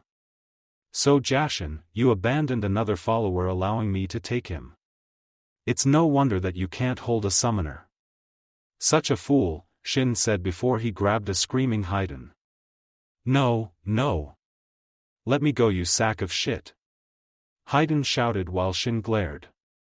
Rest in the pits of hell where your kind belong, he said and opened his mouth.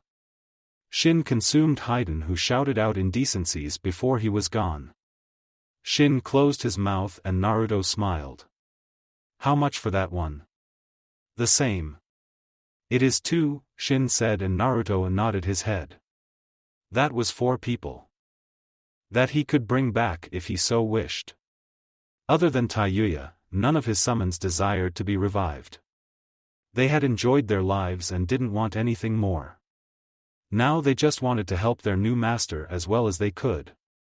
Naruto decided to think about it later. Ready to go back?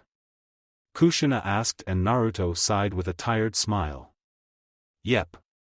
Besides, I can't wait to see Yuri-chan and see how strong she's gotten, Naruto said and Kushina nodded her head as the two left the destroyed field behind along with the rest of their friends. A little later, Namake's house. Naruto widened his eyes and slammed the table in utter anger as his honshu bursted from his body.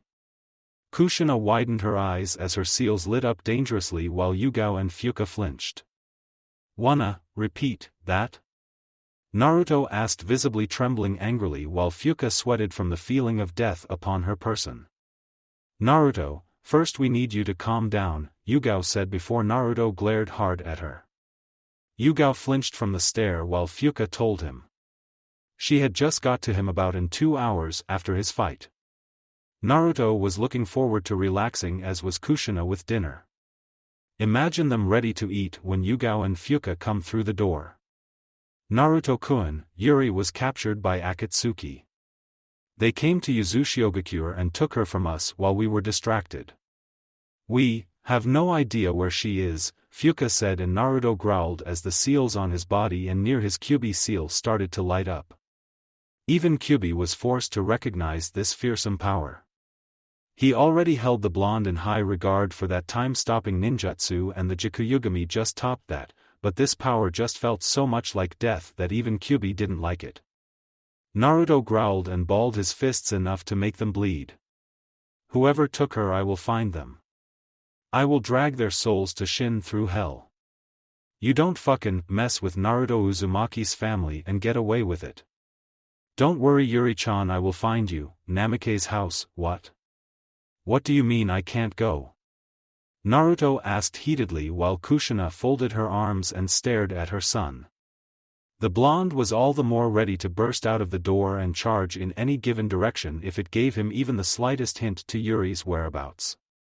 He had grabbed his sword, put on his clothes, and almost made it to the door before Kushina stopped him. It was one of the very times that Naruto knew that the glare she was sending him wasn't one as his lover, but as his mother. He had to admit, even in a hurry or trouble, his mother's face was still very beautiful. Sochi, you have just been through a fight with not one but 2 Akatsuki members. Granted, the second one you didn't really fight, but that is beside the point. We trained all day today and yesterday. You have used the Jikuyugami twice today and that costs as much honshu as the Kokunyugami, if not more. You don't have the honshu to keep going.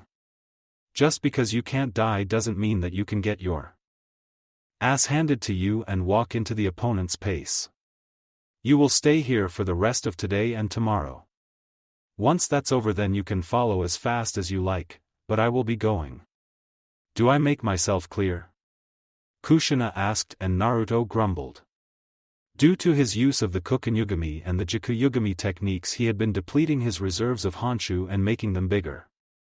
He didn't have that much, just enough for a time stop for 5 minutes at the most.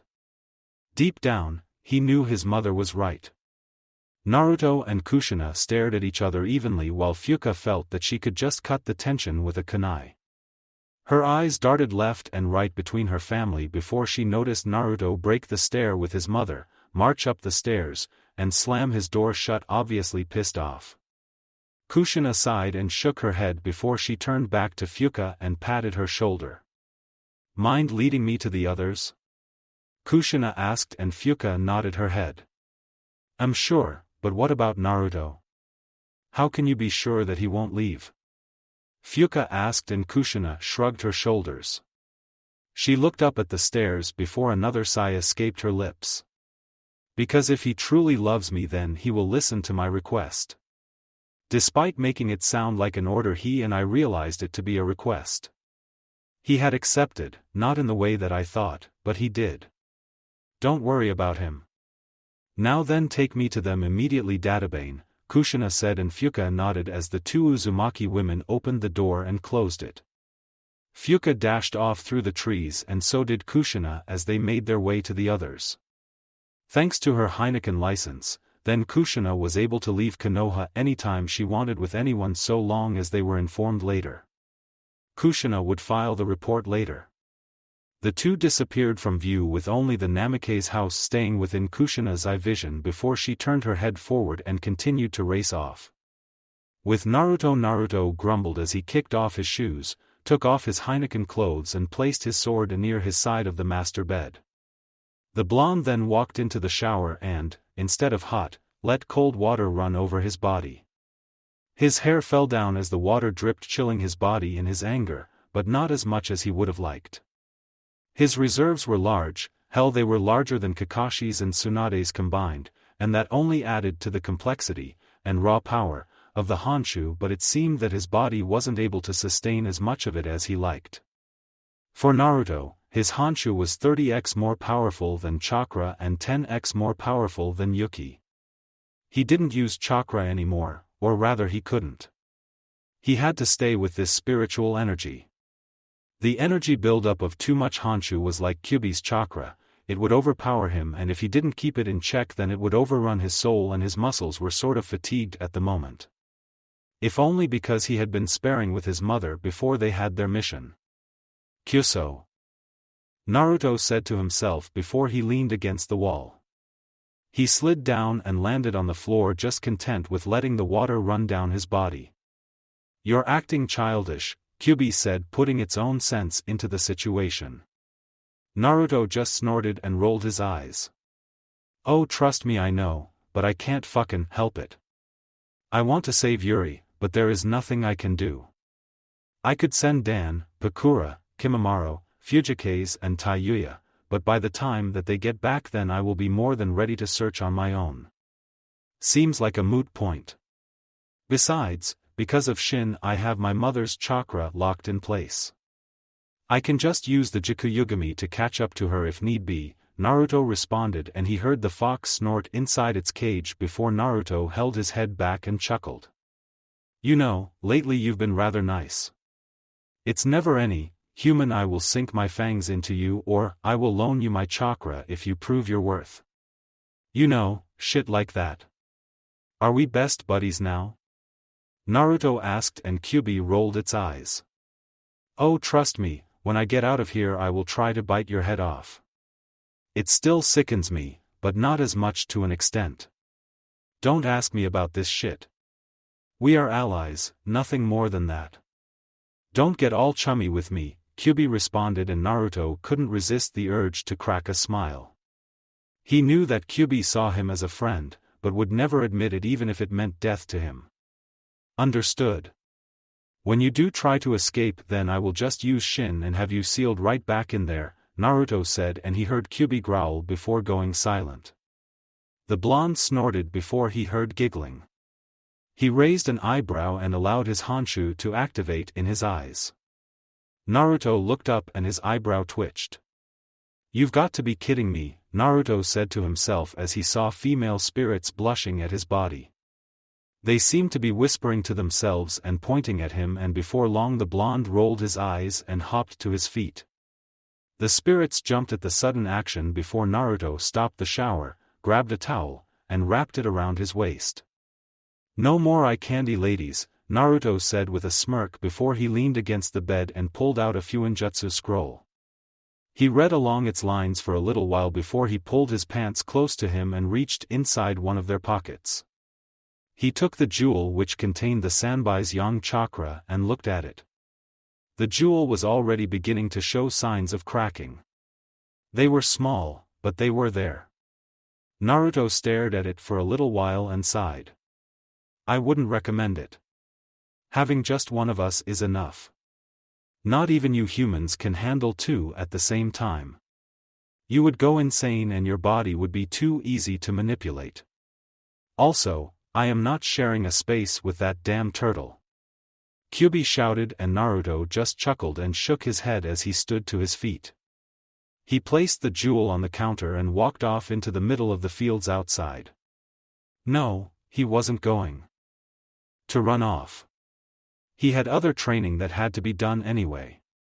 Ready, partner? Naruto asked and Kyuubi rolled his eyes. Shut up and just do it. Also, try not to. No, never mind. Kyuubi trailed off and Naruto raised an eyebrow. Try not to what? Naruto asked, cocking his head to the side in confusion. Kyuubi just rumbled and sighed while he placed a furry claw over his head and scratched it. I was going to say, try not to die, but that's not necessary now, is it? Kyuubi asked and Naruto's response was to just shrug his shoulders. I suppose not. Well, here we go. Naruto shouted as his body blazed in red chakra. The Kyuubi cloak appeared around him as did three of its tails. Naruto growled lowly before the fourth tail came. He noticed that the changes were starting to take place. His body grew dark red and the skin peeled off his body. I'm not losing it like I did with Ero-Sennin and Ka-San. I wonder if this is Kyuubi or Shin, Naruto thought to himself before he decided to go further. No doubt he would have Umbu and Jonin on his ass, but he needed to get this done. He was well adept with Shin, but not with Kyuubi. At least not without his faults he wasn't.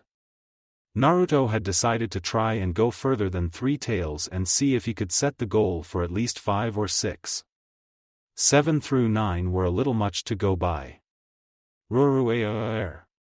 Naruto shouted, but he was still in more than enough control. His roar had scared the nearby creatures, but he couldn't care about them at the moment.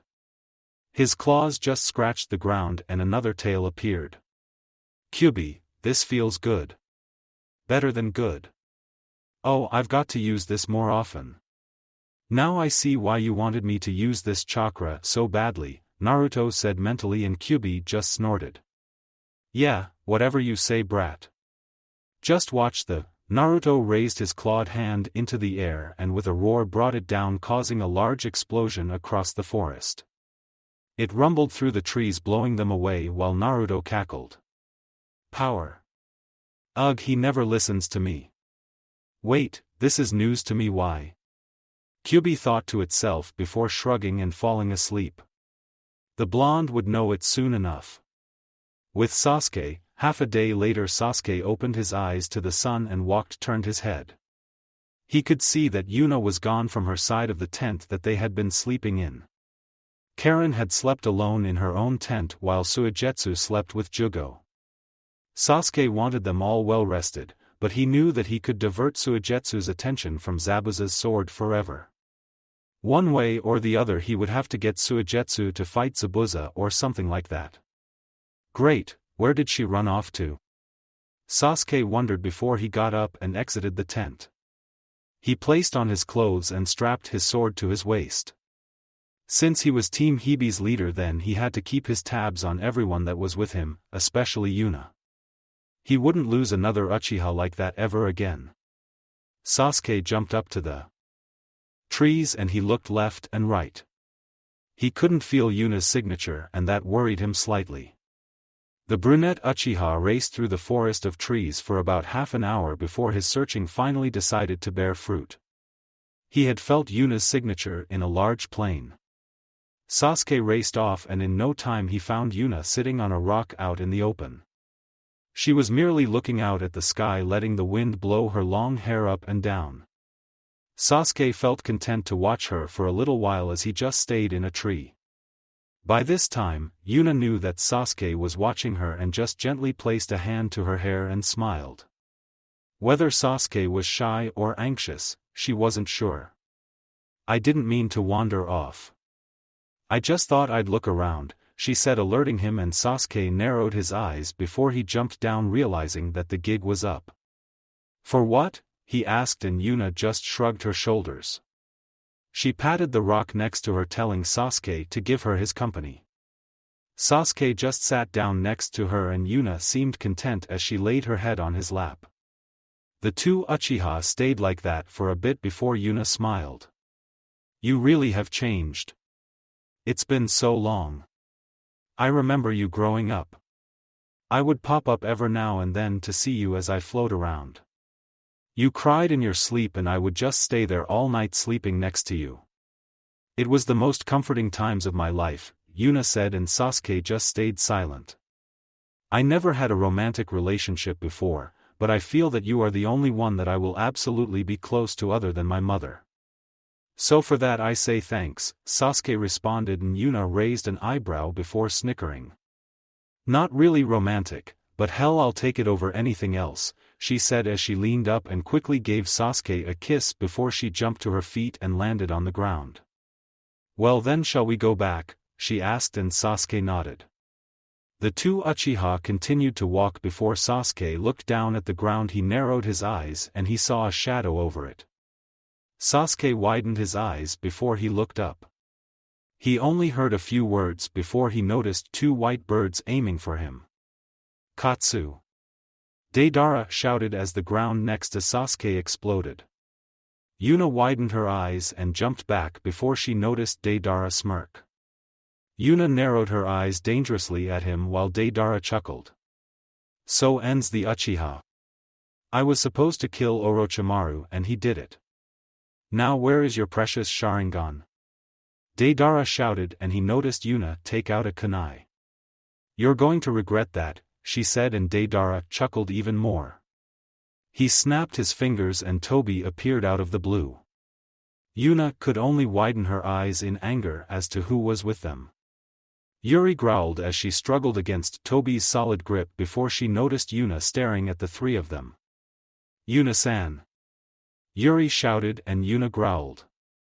It was only then that the smoke behind them cleared enough to show that Sasuke protected himself through the use of two snake summons.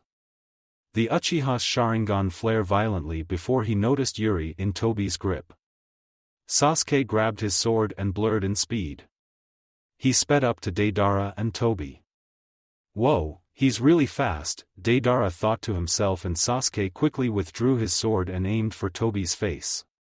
He'd aim for the midsection, but that's where Yuri was. Sasuke slashed his sword through Tobi's face while Deidara backflipped away. Tobi fell to the ground over top of Yuri while Sasuke glared. "That's one of you down. Why do you have Yuri with you? Also, where is Itachi?" Sasuke asked, and Deidara smirked. Like he would tell the little brother just where the older brother was. Did this guy have an arrogant ego complex or something? "Oi Tobi, are you dead?" Deidara shouted while Sasuke and Yuna glared in shock and surprise as Tobi got to his feet and dusted his body off. He also dusted Yuri off and smiled. "Hi, we're okay senpai," Tobi shouted, and Yuna's mind was running a mile a minute at what she had just seen. The guy got his head slashed through by Sasuke's sword, and yet, he was walking it off like it was nothing. Was he a spirit? No, that was only Naruto and his summons. No spirit could appear in physical form without his say-so or without the Edo Tensei. Yuna quickly moved to intercept Tobi, but to her surprise he drew a kunai and held it to Yuri's throat while Deidara smirked. Yuna quickly stopped her assault in haste. "You don't want the bitch to die, right? Then you, leave. However, I'm taking the Uchiha right here," Deidara said while Yuna glared. She turned to Sasuke and she saw him slowly nod. Yuna growled, but gave a heavy sigh of her lips and backed away hurriedly. She didn't leave and stayed in a tree, but she couldn't go any further. Good. Toby, move. Deidara shouted before he threw a dozen clay bombs towards Sasuke. Toby yelped before he picked up Yuri and ran away childishly. Sasuke! Yuri shouted, but Sasuke just paid attention. His entire hand lit up in Raiton chakra and he threw a spray of lightning senbon towards the animal bombs. Each senbon stuck to a tree or on the ground and Toby was forced to dodge them all with Yuri still in his hands. Deidara held another hand sign and was ready shout before. W8 senpai. Don't Katsu just yet. Toby shouted and Deidara rolled his eyes at his pathetic partner before he stopped. He quickly landed to the ground next to Toby, who got to his feet and placed his hands in his pouch. I won't tell you again. Release Yuri this instant, Sasuke said with his Sharingan spinning violently. Deidara just smirked before he opened the mouths on his hands as clay fell to the ground. I'll play with you a little more, he said, ignoring Sasuke's order before two clay clones rose. Their humanoid forces were weird to look at, but for Sasuke he was ready to take them down. Deidara sent the two clones at Sasuke and they quickly swerved their bodies and aimed for Sasuke's body with an unorthodox punch to his face. Yuri shouted and Yuna growled before she swiftly moved through the trees to try and make her way around the battlefield. To at least get Yuri out of their grasp. Sasuke ducked underneath a punch and swung his sword into one of the clay clones, but his sword was quickly overtaken by it and the Uchiha mentally cursed in realization before he was forced to backflip away while his sword was engulfed by the clay clone. He turned his body and dodged another attempt at a hit before he quickly delivered a punch and kick to the face and chest of the clay clone before he straightened his arm to his fingertips and, filling them with Raiton chakra, he swung it at the clone, tearing it in two and sending it to the ground. His bombs use a Doton affinity. So long as I overpower him with my Raiton, then I will win, Sasuke thought to himself before he grabbed his sword from the other clone and quickly dispatched it with a sharp slash, sending it to the ground. He then swiftly turned his head only to notice an absence of two Akatsuki members. Sasuke snorted and sucked his teeth. Shit, I was too distracted by that damn fight, he said to himself. With Deidara and Toby, Deidara snickered to himself as a large piece of clay formed in front of him. It quickly took the form of a large clay dragon. It opened its mouth and out fell dozens of clay bombs near his and Toby's feet. Deidara then proceeded to grab Yuri and hoist her into the air while she growled at him. Toby, place these land mines. I'll take out the Uchiha in no time, Deidara said with a smirk on high face. Yuri growled lowly at them both and lifted her foot to try and swiftly kick Deidara in the face, but he stopped her easily. And don't think I can't kill you, bitch. Know your place, Deidara said, and Yuri just cursed mentally while Toby just smiled, a large couple of mines, and nodded with a thumbs up. Leave it to be, senpai, Toby said as he quickly faded into the ground. Deidara smirked before he turned to Yuri, and with a cloth, bound her mouth to keep her from talking or leaking anything to Sasuke. Yuri growled at the unfair treatment and glared daggers at Deidara, but he ignored her. It was only a few moments before Toby returned and told Deidara that he had placed each and every land mine that his senpai would need.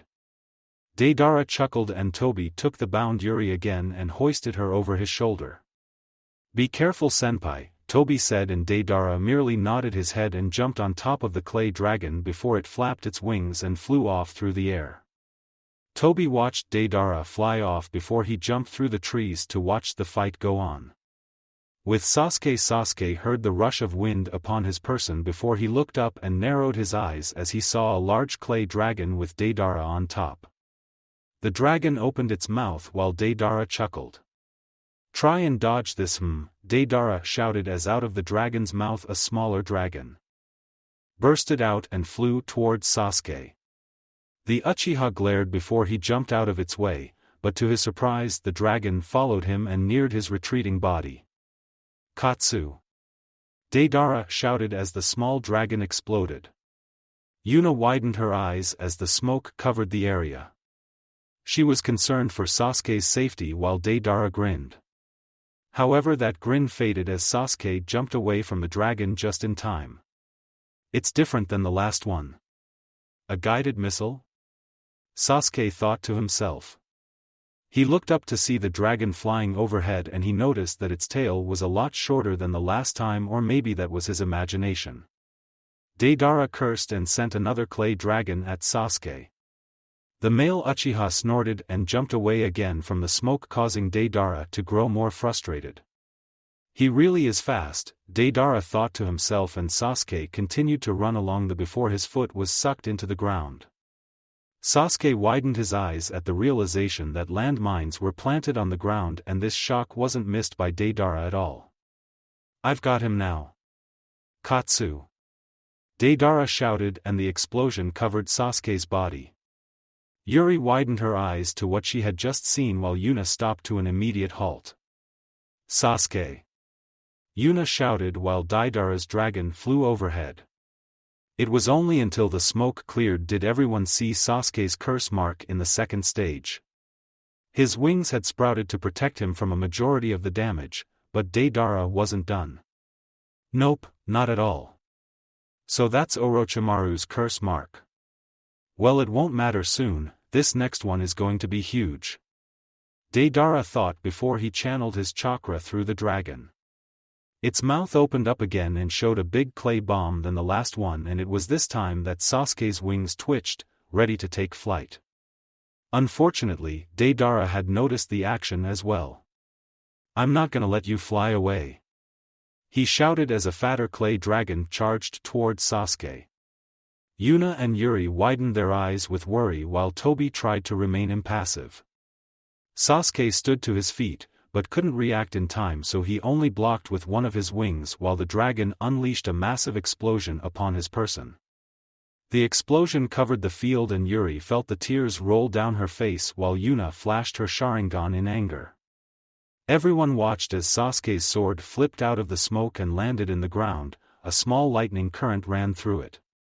Deidara smirked at his accomplishment as he hovered over the area.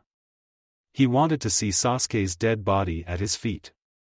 He knew that the Uchiha couldn't fly after that explosion and his one wing wouldn't be able to carry him very far. That was until he heard a shot. Katan, Goryuka no Jutsu, fire release, Great Dragon Fire Technique, Sasuke shouted as two flame dragons bursted through the smoke. Deidara widened his eyes before he guided his dragon out of the way from the flames as they shot into the air. Fire won't work on me, Uchiha. Tobi, get back! Deidara shouted, and it was then that Yuna and Yuri turned to Tobi, who shouted. Run for your life, it's the C4. Tobi shouted as he took a confused Yuri further away from the field. You're not getting away. Yuna shouted as she ran after him. She could only hope that this was the right choice as she left Sasuke to fight the other Akatsuki member. How long are you going to hide? Deidara asked, looking at the smoke. Who's hiding? You're just not looking, Sasuke said. This was the shortest distance he could get to Deidara without flying. Simply gliding through the air on his one wing. The Uchiha quickly brought two wires together, and with a twist and swing of his arm he slammed two large shuriken into Deidara's body, getting a yell of pain from the blonde. Senpai! Tobi shouted as Deidara continued to yell. Without his guidance the dragon was falling to the ground, and it was only then did Deidara resist the pain enough to know what was going to happen and what was directly below him. His own traps turned against him. Damn it, right below me are the land mines. Deidara thought to himself, but he could do nothing about it as his dragon's body slammed into the ground, causing an uproar of explosion across the field, pulling up sheer blankets of dust over the field. Yuna widened her eyes to the destruction, but kept on to her target, which had her master's relative in his grasp. Sasuke, please be alright, Yuna thought to herself as she continued to run. Tobi looked back at the Uchiha girl following her, and unknown to Yuri and Yuna, he was shocked. He could see the blazing Sharingan in Yuna's eyes. Had he missed one? Another Uchiha who Itachi had let get away? No, It wasn't possible. Are you sure you should be following Toby? Deidara-senpai is going to kill Sasuke-san if you don't warn him. The C4 is dangerous, Toby said, and Yuna abruptly stopped. She turned her head and growled before she mouthed to Yuri, "I'll be right back." And Yuna ran back towards Sasuke in a hurry. Sasuke landed on the ground and grabbed his sword safely before he took back to the trees. The Uchiha huffed slightly as he watched his curse mark recede into his body. Finally finished that freak. Now to catch up to Yuna and grab Yuri, Sasuke said to himself before he heard a sudden rush of wind. The Uchiha turned around and he noticed Deidara immediately flying overhead on a clay bird. Obviously his Akatsuki cloak was gone from the explosion, and Sasuke readied himself for another fight before he heard a shout. "Sasuke, run!" Yuna shouted, and the Uchiha turned to his lover calling him. Yuna spoke in haste, but he heard her words, and with that, Yuna did a sharp turn and ran back towards Yuri while Sasuke saw Deidara open his mouth. He noticed a large quantity of clay fall from his mouth, and it immediately began to build up until Sasuke seethed at the sight of a giant Deidara clay in front of him. The real Deidara smirked, and Sasuke realized that Yuna was right and began to run for his life from the explosion. "You won't get away, Katsu!" Deidara shouted, and Sasuke continued to race through the trees in haste before he turned around and noticed the Deidara clay clone expand. It was ready to burst, and Sasuke growled before it exploded. However, it wasn't a loud or enormous one. No, Sasuke noticed the pieces of the clay disintegrate into pieces until they were no more. Sasuke cursed and continued to run, but Deidara shook his head. "There is no escape. You're finished, he said, and the microbombs of the C4 caught up to Sasuke, and the male Uchiha gasped as he saw his body fade away. "Damn it. This can't be happening," Sasuke said before Deidara saw his very body disappear into pieces. Meanwhile, Toby and Yuna were far from the place of impact, and Toby brushed a hand to his mask. "Phew, that was close, wasn't it, Yuri-chan? The C4 is a very dangerous technique by Senpai. We were lucky to dodge it in time," Toby said, and Yuri only closed her eyes in frustration. This was all happening because of her. She struggled against Toby's body, but to no avail was her struggling working for her at all. "Naruto nii, please save me," Yuri thought to herself, and Toby widened his eyes and gasped as Yuna tried to slam a kunai through his skull. The Uchiha widened her eyes as she saw her blade pass through his body. Her entire arms passed him, and Toby backed away. Wait a minute. Toby is a good boy. He just wants the Kyubi Jinchuriki. "It is Leader Sama's orders," he said, and Yuna seethed. "What do you want with Shikin-sama?" Yuna asked dangerously. Toby just rubbed the back of his head. Toby can't tell you. Anyway, Senpai should be wrapping this up, so I'll be seeing you. Let's go, Yuri-chan, Toby said, and before Yuna could react, Yuri was pulled into a wormhole by Toby and disappeared. Yuna growled and reached her hand out for Toby's mask, but he only passed through her, and Yuna widened her eyes again. "This isn't possible," she thought to herself, and she ran through him completely before Toby vanished as well. Yuna couldn't even feel his chakra signature anymore. "Damn, I have to get back to Sasuke," Yuna said, running off. Meanwhile, Deidara cackled and raised his hands in the air. He did it. He finally did it. His art was better than the Sharingan. He had achieved the ultimate form in art, and he had killed Itachi's little brother, and without any blood spilled. "I did it, I did it!" Deidara shouted. However, that shout was stopped as his blood ran cold. He could feel the stare of death on him, and his eyes turned to only see Sasuke, in his curse mark form, approaching him. "Chidori!" Sasuke shouted, and he quickly pierced Deidara's chest and landed on the clay bird along with him. "You've exhausted your chakra." "Your reaction was slow," Sasuke said, and Deidara growled. How could this brat still be alive?" That was one of his toughest techniques that he had to offer. Those eyes. How did you not die by the bombs? Deidara asked/shouted while Sasuke glared at him. I can see the position of your landmines. It's not too hard, Sasuke responded, and you can see the position of the landmines? Deidara asked, but Sasuke didn't answer before the two were sent crashing through the forest grounds. Deidara fell off the clay bird and Sasuke landed on the ground. They both coughed and Deidara growled.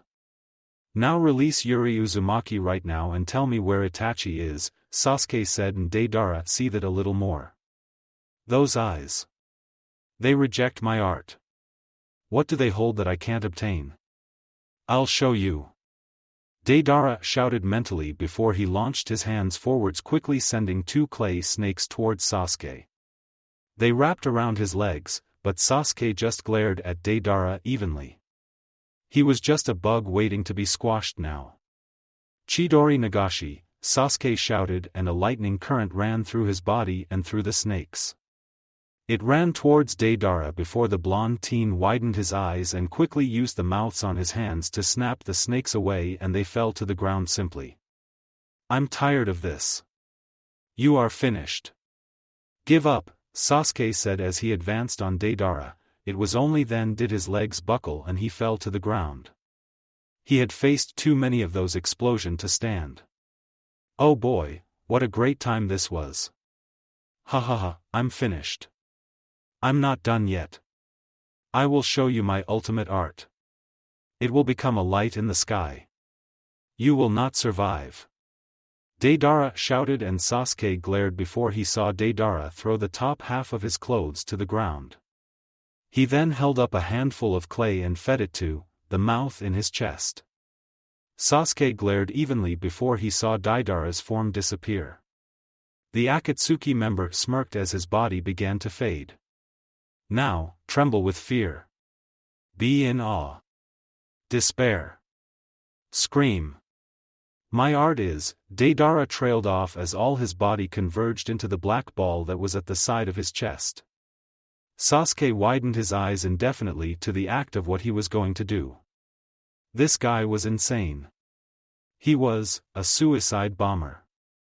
The black ball cracked and light came out. Another crack, and another. It ultimately broke apart and a huge explosion came over the field. It covered over Sasuke's body and the Uchiha suddenly heard a shout behind him. Sasuke! Yuna shouted as she landed in front of him. The Uchiha widened his eyes. She wasn't about to die with him, was she? He wouldn't let that happen. Yuna, move your ass. Sasuke shouted, but Yuna ignored him. She just strained her eyes and Sasuke was shocked as he saw the Sharingan in both her eyes twist and turn as she held her hands out in front while the explosion engulfed them both. With Yura, Zabuza, and the others, everyone was currently searching the forested area. They were looking for any trace of Yuri that they could find, but for right now they weren't having any luck. Yura growled out her frustrations of the incident. They weren't finding anything of value that would help them even locate Yuri at all. Yuri, where are you? Yuna wondered. This was the last place that someone said that they had spotted two people wearing black cloaks with red clouds. Zabuza, Guren, and Mei were with her as well. Calm down, Yura-san. We will find her for you. Don't let your anger cloud your judgment, Mei told her, and Yura breathed easily with a nod of her head. It was then that everyone felt the ground quake violently as they shifted their balance. Yura fell to the ground while Zabuza and Guren quickly clung to a tree. Mei shifted her stance, and it was then that everyone was drawn to a large light way off in the distance. It tore the sky open and the trees were blown away. What the hell is that? Zabuza shouted at the top of his voice. Because of the wind, everyone's hair was blown back as well. I have no idea, but that's one huge explosion. Damn, I've never seen anything like it at all. It tops Nisama's Raisin Shuriken, Yura said, and Mei covered her visible eye from the light itself. Whatever did that, then it would have a large crater and she could only wonder who was at the center of it. However, as fast as the explosion came, everyone had seen a larger white light wrap around the explosion and soon there was nothing. It was gone instantly. This shook everyone. What just happened? Gurren asked, but no one knew what to tell her. They just didn't. A huge explosion in front of them and now it was gone. Should we go and investigate? Zabuza asked, and before they could decide, Yura had run off much to their chagrin. The three sighed and shook their heads indefinitely before they nodded to each other and ran off after Yura.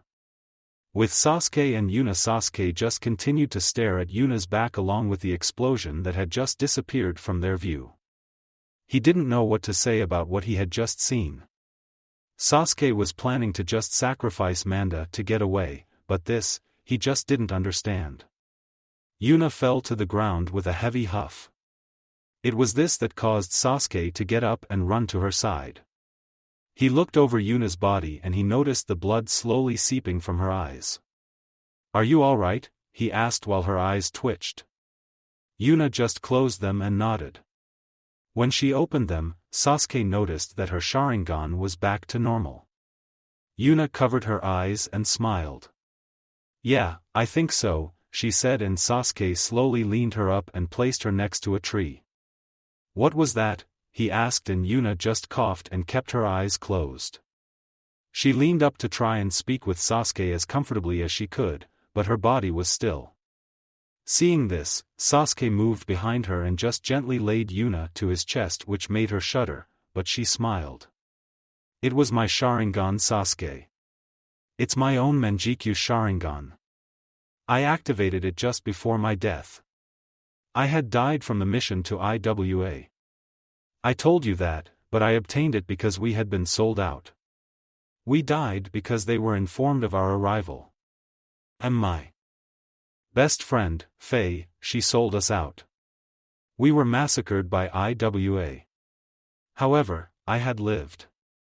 I swore that I would make her pay, and make her pay I did. I was angry at them.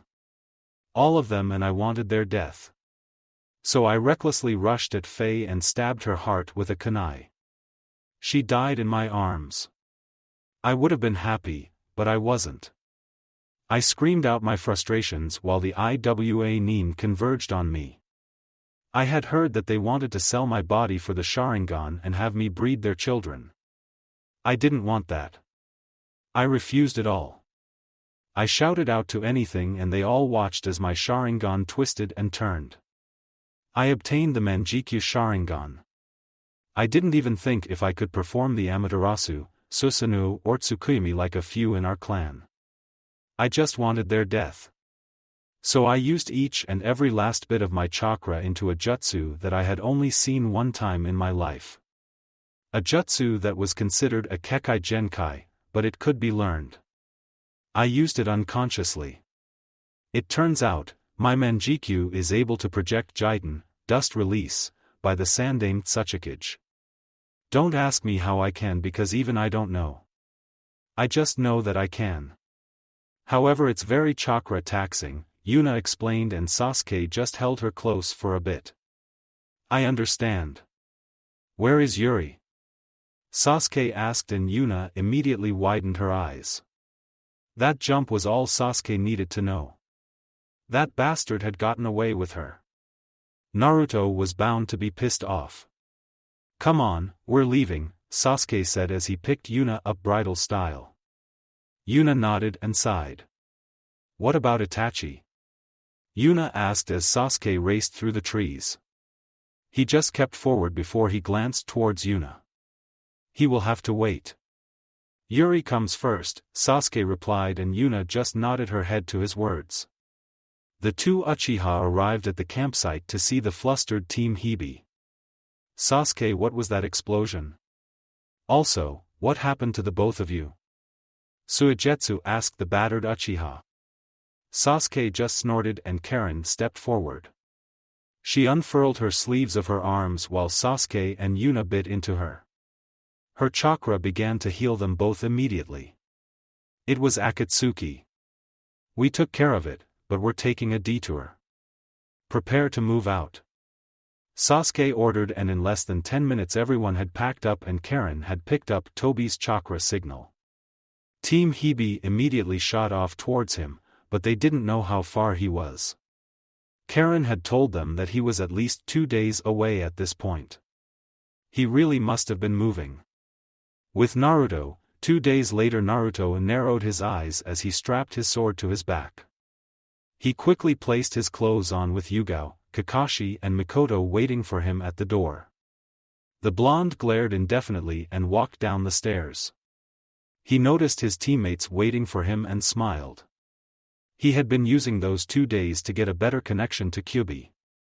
Because his bijou wasn't trying to take his body at every turn, then they actually got much farther. Naruto went up to the 6 tails while staying in control of his anger. He had noticed that unlike the 4 tails, that this one had a skeleton added to it. Kyuubi had told him that it was for decoration or defense.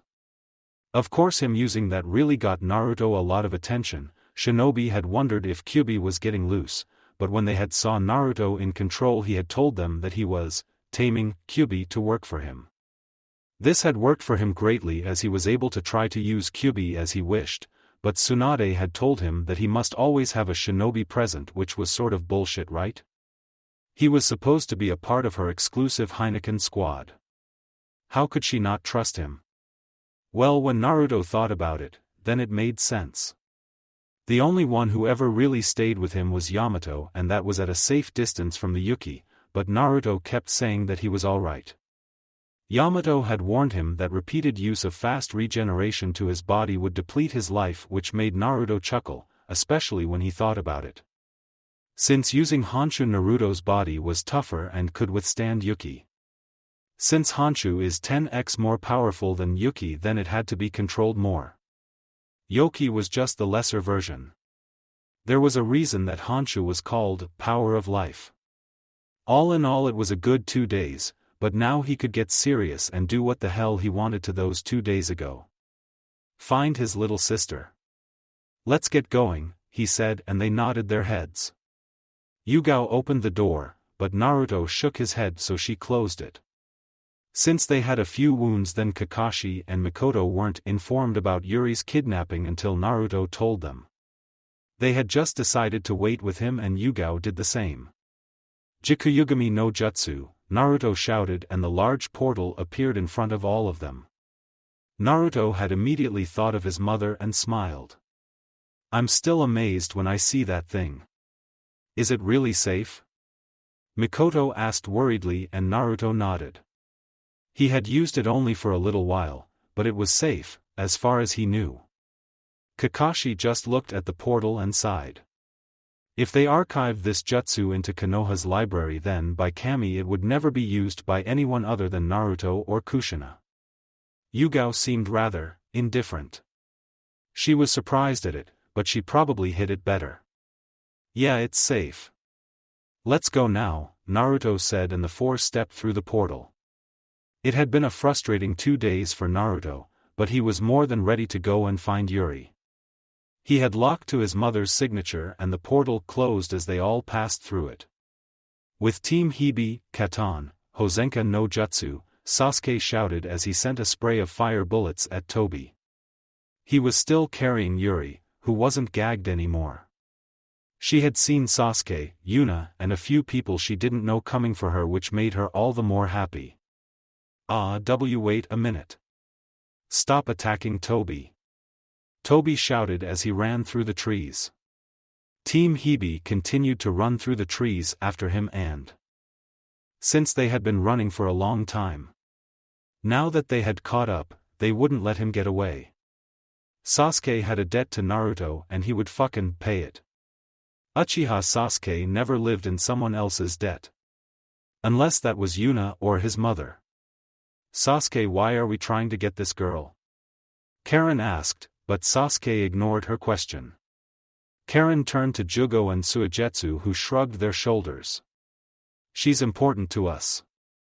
Please help, Yuna pleaded, and Karen just sighed with a nod. Suigetsu smirked and then chuckled.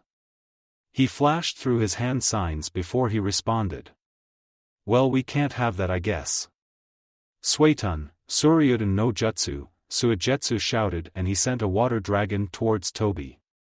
The Akatsuki member gulped and quickly rolled to the ground, avoiding the attack. He hid himself behind a tree with Yuri, who growled. She struggled a little more, but Tobi held her tight. It was until he heard another shout. Shotan, Hasho Koryu, Crystal Release, Tearing Crystal Falling Dragon, Guren shouted, and Tobi shouted as he and Yuri rolled along the ground and dodged 3 crystal dragons that slammed into the ground. Sasuke and Team Hibi turned their gaze to it, and the Uchiha raised an eyebrow before he landed to the ground. He noticed Tobi, and before long he saw Guren come out of the trees. Quickly following her was Yura, Zabuza, Mei, Fuka and Kushina. The latter two had just met up with everyone else about 10 minutes ago. Guren had said that she saw someone move and went to intercept. Sasuke, Yuna, what are you doing here? Yura asked, and Sasuke folded his arms. He looked at the group before he pointed towards Tobi, who was still holding Yuri. Yura widened her eyes and shouted. Yuri, hold on. We're going to get you. Yura shouted, and Yuri just smiled. So many people were coming to help her, and it made her smile. Nei-chan. Yuri shouted, and Zabuza proceeded to grab the hilt of his sword. The sword that he noticed Suigetsu was looking at in awe and shock. There was also some anger in there that both Sasuke and Zabuza had noticed, but they ignored it. Kushina looked up, and her eyes glared dangerously. That mask, that movement. It had to be him. Die, Kushina said silently. The field was suddenly bursting with Ki, and Tobi finally had the decency to gulp as his eyes locked onto Kushina's form. How? How is she alive? She died along with the Yondaime Hokage. I knew it for a fact. First this new Uchiha and now her. What is going on here? Tobi thought to himself, and Yuri felt high grip tighten. Why are all of you after Tobi? Tobi asked, and Kushina blurred out as her sword swiftly tried to slash Tobi's head off. She only narrowed her eyes in hatred as her blade passed him effortlessly.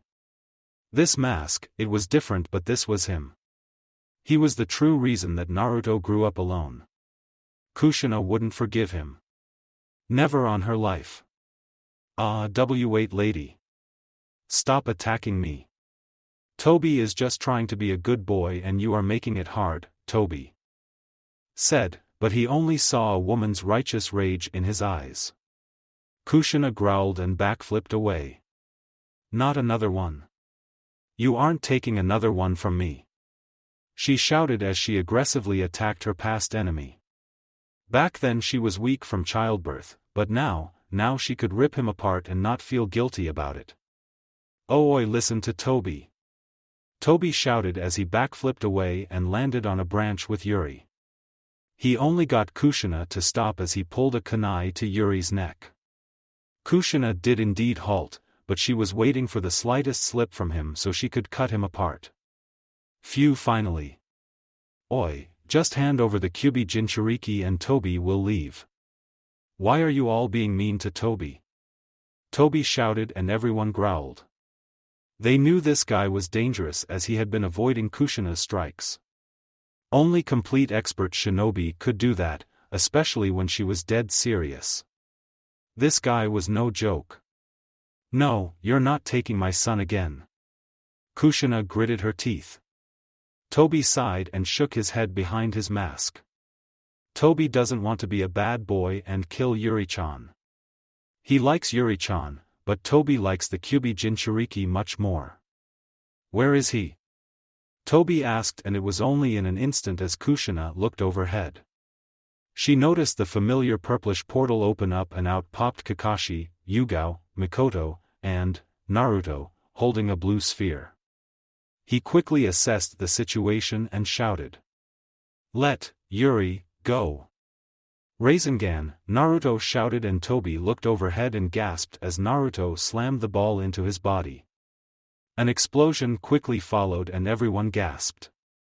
They saw Naruto fly through the tree branch and the blonde cursed underneath his breath. He landed on the ground and Naruto looked up. Naruto and I. Yuri shouted and Naruto glared. It was this hatred that Kyuubi stirred from his sleep. He opened his eyes and the sight made him growl. He thrashed against his cage furiously, which got Naruto's attention. Brat, I will order this from you right now. Kill him, decimate him, sell his soul to Shin. If there is any Uchiha I want gone, then make it him immediately. That mask, that glaring eye. That's him. He's the one who made me attack your village. Kit, I demand that you kill him. Kill Madara Uchiha. Kyuubi shouted and Naruto glared up. So that was him. The asshole who was the whole cause of Naruto's life being a bitch up to this point. With pleasure Kyuubi, Naruto said, and he charged at Tobi, but stopped also as he noticed the kunai to Yuri's neck. It slowly seeped out blood and fell to the ground. Naruto growled and Tobi sighed. Ah, now Tobi cut Yuri-chan's neck. He didn't want to do that. Look what you made him do. Just hand over the Kyuubi Jinchuriki. He's here now. Just be good people and do as Tobi says, Tobi pleaded and Yura growled. If you think we're going to do that then fine, Naruto said instantly. People looked at him dumbfounded while Tobi jumped up and down. Naruto had to get Yuri away from him. So long as he held Yuri, then this wouldn't go the way that they wanted. He had seen himself phase through Tobi's body and he knew that so long as the man stood still then there wouldn't be a fucking ghost of a chance to get to him. What, but Nisama, you can't Yura trailed off while Naruto leapt in front of Tobi. Tobi took a hold of Naruto and quickly let Yuri go. The Uzumaki girl fell to the ground and Tobi smiled. See what happens when you are good people. Thank you for cooperating. We will be going now, Tobi said as he and Naruto vanished in a wormhole. Everyone was silent before they noticed Yura rush Yuri and pulled her sister into her arms. I'm glad that you're alright. You had me so worried, Yura said with a smile, but Yuri's face showed worry. No, go after Naruto and he can't beat that guy on his own. Help him. Yuri shouted and everyone looked left and right. Mikoto glanced to her son and Sasuke glanced to Kakashi, Kakashi to Yugao and Yugao to Kushina. They had all nodded. They had questioned Naruto for what he did, but he showed them a discreet signal. They had all caught it. They were to simply wait. We will wait, Kushina said more than a little frustrated. Everyone glanced to each other, but everyone could see that more than anything Kushina wanted to go after them. Whether it was to kill that Akatsuki member or rescue her son they didn't know. Sasuke, why is Zabuza still alive? Suigetsu asked and the Uchiha glared at him. Zabuza did the same as did everyone else.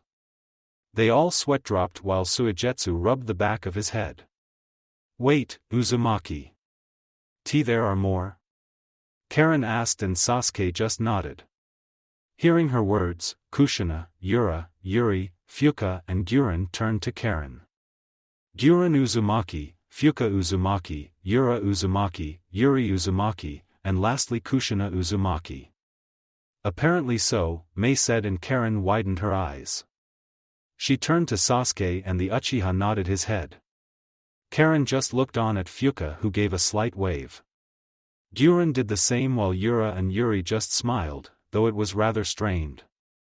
Kushina didn't smile at all. She was too worried to smile. It can be said that ask anyone who knew the Uzumaki and, except when it came to Fuinjutsu, they were not known for their patience. With Naruto and Tobi the two shinobi appeared immediately in a field away from the unwanted attention and Naruto glared towards Tobi. He noticed the Sharingan glaring dangerously at him. Kyuubi had been dispelling the genjutsu Tobi was trying to place around Naruto. He wanted the blonde to kill this guy so he would gladly fuck over any genjutsu that was used. He had been able to do such things since those 16 years ago. Even Kyuubi wasn't the same as he used to be. Naruto noticed a kunai to his neck and glared. "What is your game?" "I don't care about the girl, but you know something," Toby said, and Naruto just glared. "Oh, I don't know. I finally had the time to think about it, team. It's really a shame. Kakashi-sensei and Rin-chan would sad at this." "Obito team," Naruto said, and he saw Toby visibly shudder. He glared at Naruto and he could tell from the blonde's gaze that he knew it was him. "How don't you know I'm Madara?" Toby asked, and Naruto snorted. "Because Madara is within Shin's realm, where he will stay forever." "I know because you are the only Uchiha that I know could be alive right now," Naruto said, and Toby raised an eyebrow before he growled. "It's all wrong." "How does he know?" "He can't know." "What does he mean Rin would be sad about this? What does he know?" "This brat, I knew I should have killed him," Obito thought to himself. The entire plan was now at risk. "What was that about Rin? What did you say?" Obito asked, and Naruto just closed his eyes. "Surrender and you'll find out," Naruto said, and he didn't have to have the Sharingan nor the Byakugan to know that Toby tried to kick him. The blonde dodged the attack and quickly grabbed his sword. Toby narrowed his eyes dangerously at Naruto before the blonde smirked and moved his lips. "Kokonyugami no Jutsu," Naruto shouted, and time immediately stopped. Toby stopped in mid-movement and Naruto quickly moved. He placed his sword at Toby's neck and slashed it down. He could only gasp as his sword went through his body, but nothing happened. "What? I stopped time. How is he still intangible?" Naruto wondered. The blonde cursed before he slashed his sword again and again. He even added Honshu to it, but it didn't work. "Damn it, I was afraid of this shit," Kyuubi said, but Naruto didn't pay it a mind. He just settled for attack after attack before his 5 minutes were up. The blonde sent his sword at Obito's face only for Obito to slightly widen his eyes in surprise before it passed through him. Naruto cursed before a kick was planted to his side. He was slammed across the field and the blonde quickly backflipped away. He's fast, I didn't see him move a few times. However, he's not as fast as his father. Nor does he have his jutsu. I will get my answers soon enough, Toby thought to himself before he heard Naruto shout. "What are you? Why can't I hit you?" Naruto shouted and Toby just chuckled. This was going to be too easy. "It's not like I would tell you Kyuubi Jinchuriki. Just submit to me," Toby said as he charged Naruto. The blonde growled and he ran for Toby as well. He quickly tightened his grip on his sword and the two neared each other. Naruto stuck out his sword, but he only saw Toby pass him. Naruto widened his eyes to this and Kyuubi snarled. The two quickly passed and Naruto could only gasp as he stopped on a soft piece of earth. "Ah shit," Naruto said while Toby smirked. He was more than ready for the explosion to hit the blonde. Naruto cursed as quickly whispered. "Kokonyugami no Jutsu," Naruto shouted as the time stopped again. He quickly jumped away from the landmine and he charged at Toby. He drew his sword through his throat, but that didn't work either. The summoner to Shin growled with each attack before his 5 minutes were up again. The explosion followed out and Naruto backflipped away. "Damn, why? Why can't I hit him? If I stop time then I should be able to hit him. Wait, if I can't hit him then why doesn't he hit me? He had the perfect chance to kill me or knock me out during that time. He should have taken it. Why didn't he, unless he couldn't hit me? What if he can't attack and be intangible at the same time?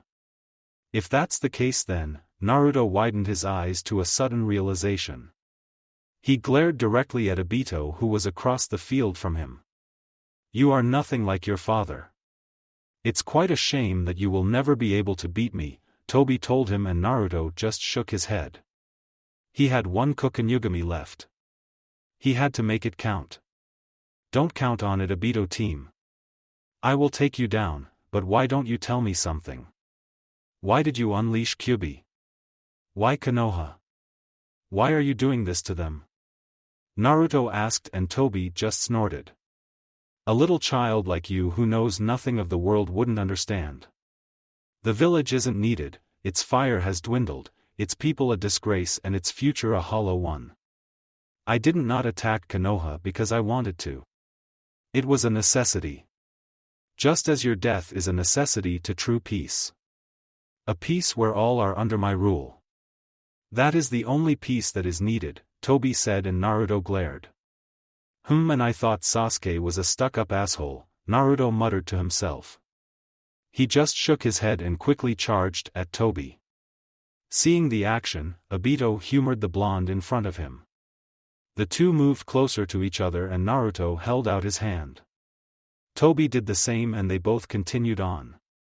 Naruto glared daggers at Toby while Toby's eyes continued to try and cast their genjutsu over Naruto, which continued to fail from Kyuubi. The two passed each other again and Naruto smirked. Why don't you hit me? For one who can't seem to wait for my death, you are taking it rather slow. Did your sense dull, old man? Naruto asked and Obito just glared at him. His hands slipped down and he just glared at Naruto. He just nodded. Why was he waiting? This was simple, maybe he wanted to toy with the blonde's hopes for just a bit. However, that was the end. He would end it with this. Toby took a paralysis seal from inside his robes into his hands. If Naruto was touched by it, then it would be over. The blonde would be his and he would capture him easily. Kit, get your fucking act together. Hit his ass hard. I meant it, damn it. Kyuubi growled and Naruto nodded. He sighed and steadied his breathing. He slowly steadied his hands and Naruto grinned.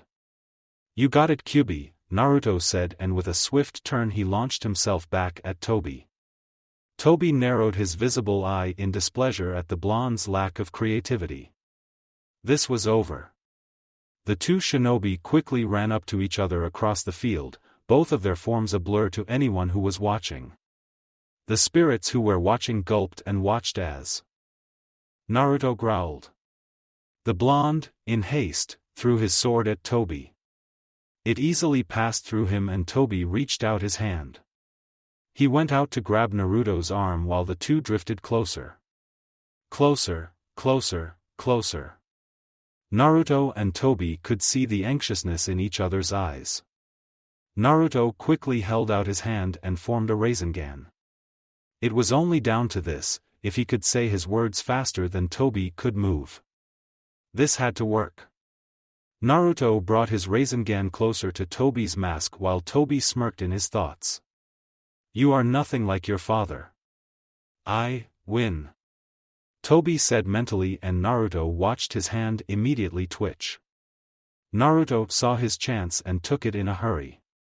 Kokenugami no Jutsu, Naruto all but shouted and Toby's arm immediately stopped in mid-grab. Time stopped around Naruto and the blonde quickly hurried. He jumped into the air and brought his arm back. His Rasengan flashed dangerously in the distorted space above Toby's back while he shouted at the top of his voice. Rasengan, Naruto shouted as he slammed the sphere into Toby's back. Time resumed instantly around them and all Toby saw was an orange blur flash before he was slammed into the ground. Naruto roared as the ground shook from his power and Kyuubi shouted a roar of approval. Toby grunted at the immediate pain to his body. What is this? Toby thought before Naruto continued to push him through the ground while he spoke. I won't lose to you, Obito team. Konoha's gonna live. You are pathetic, Naruto said, and the ground erupted from the damage around them. Thank you for watching. I hope you enjoyed it. Make sure to like and subscribe, and don't forget to share this video with your friends. Guys, make sure to help the author by visiting the link in the description. This is Fox Sage, and I'm signing off.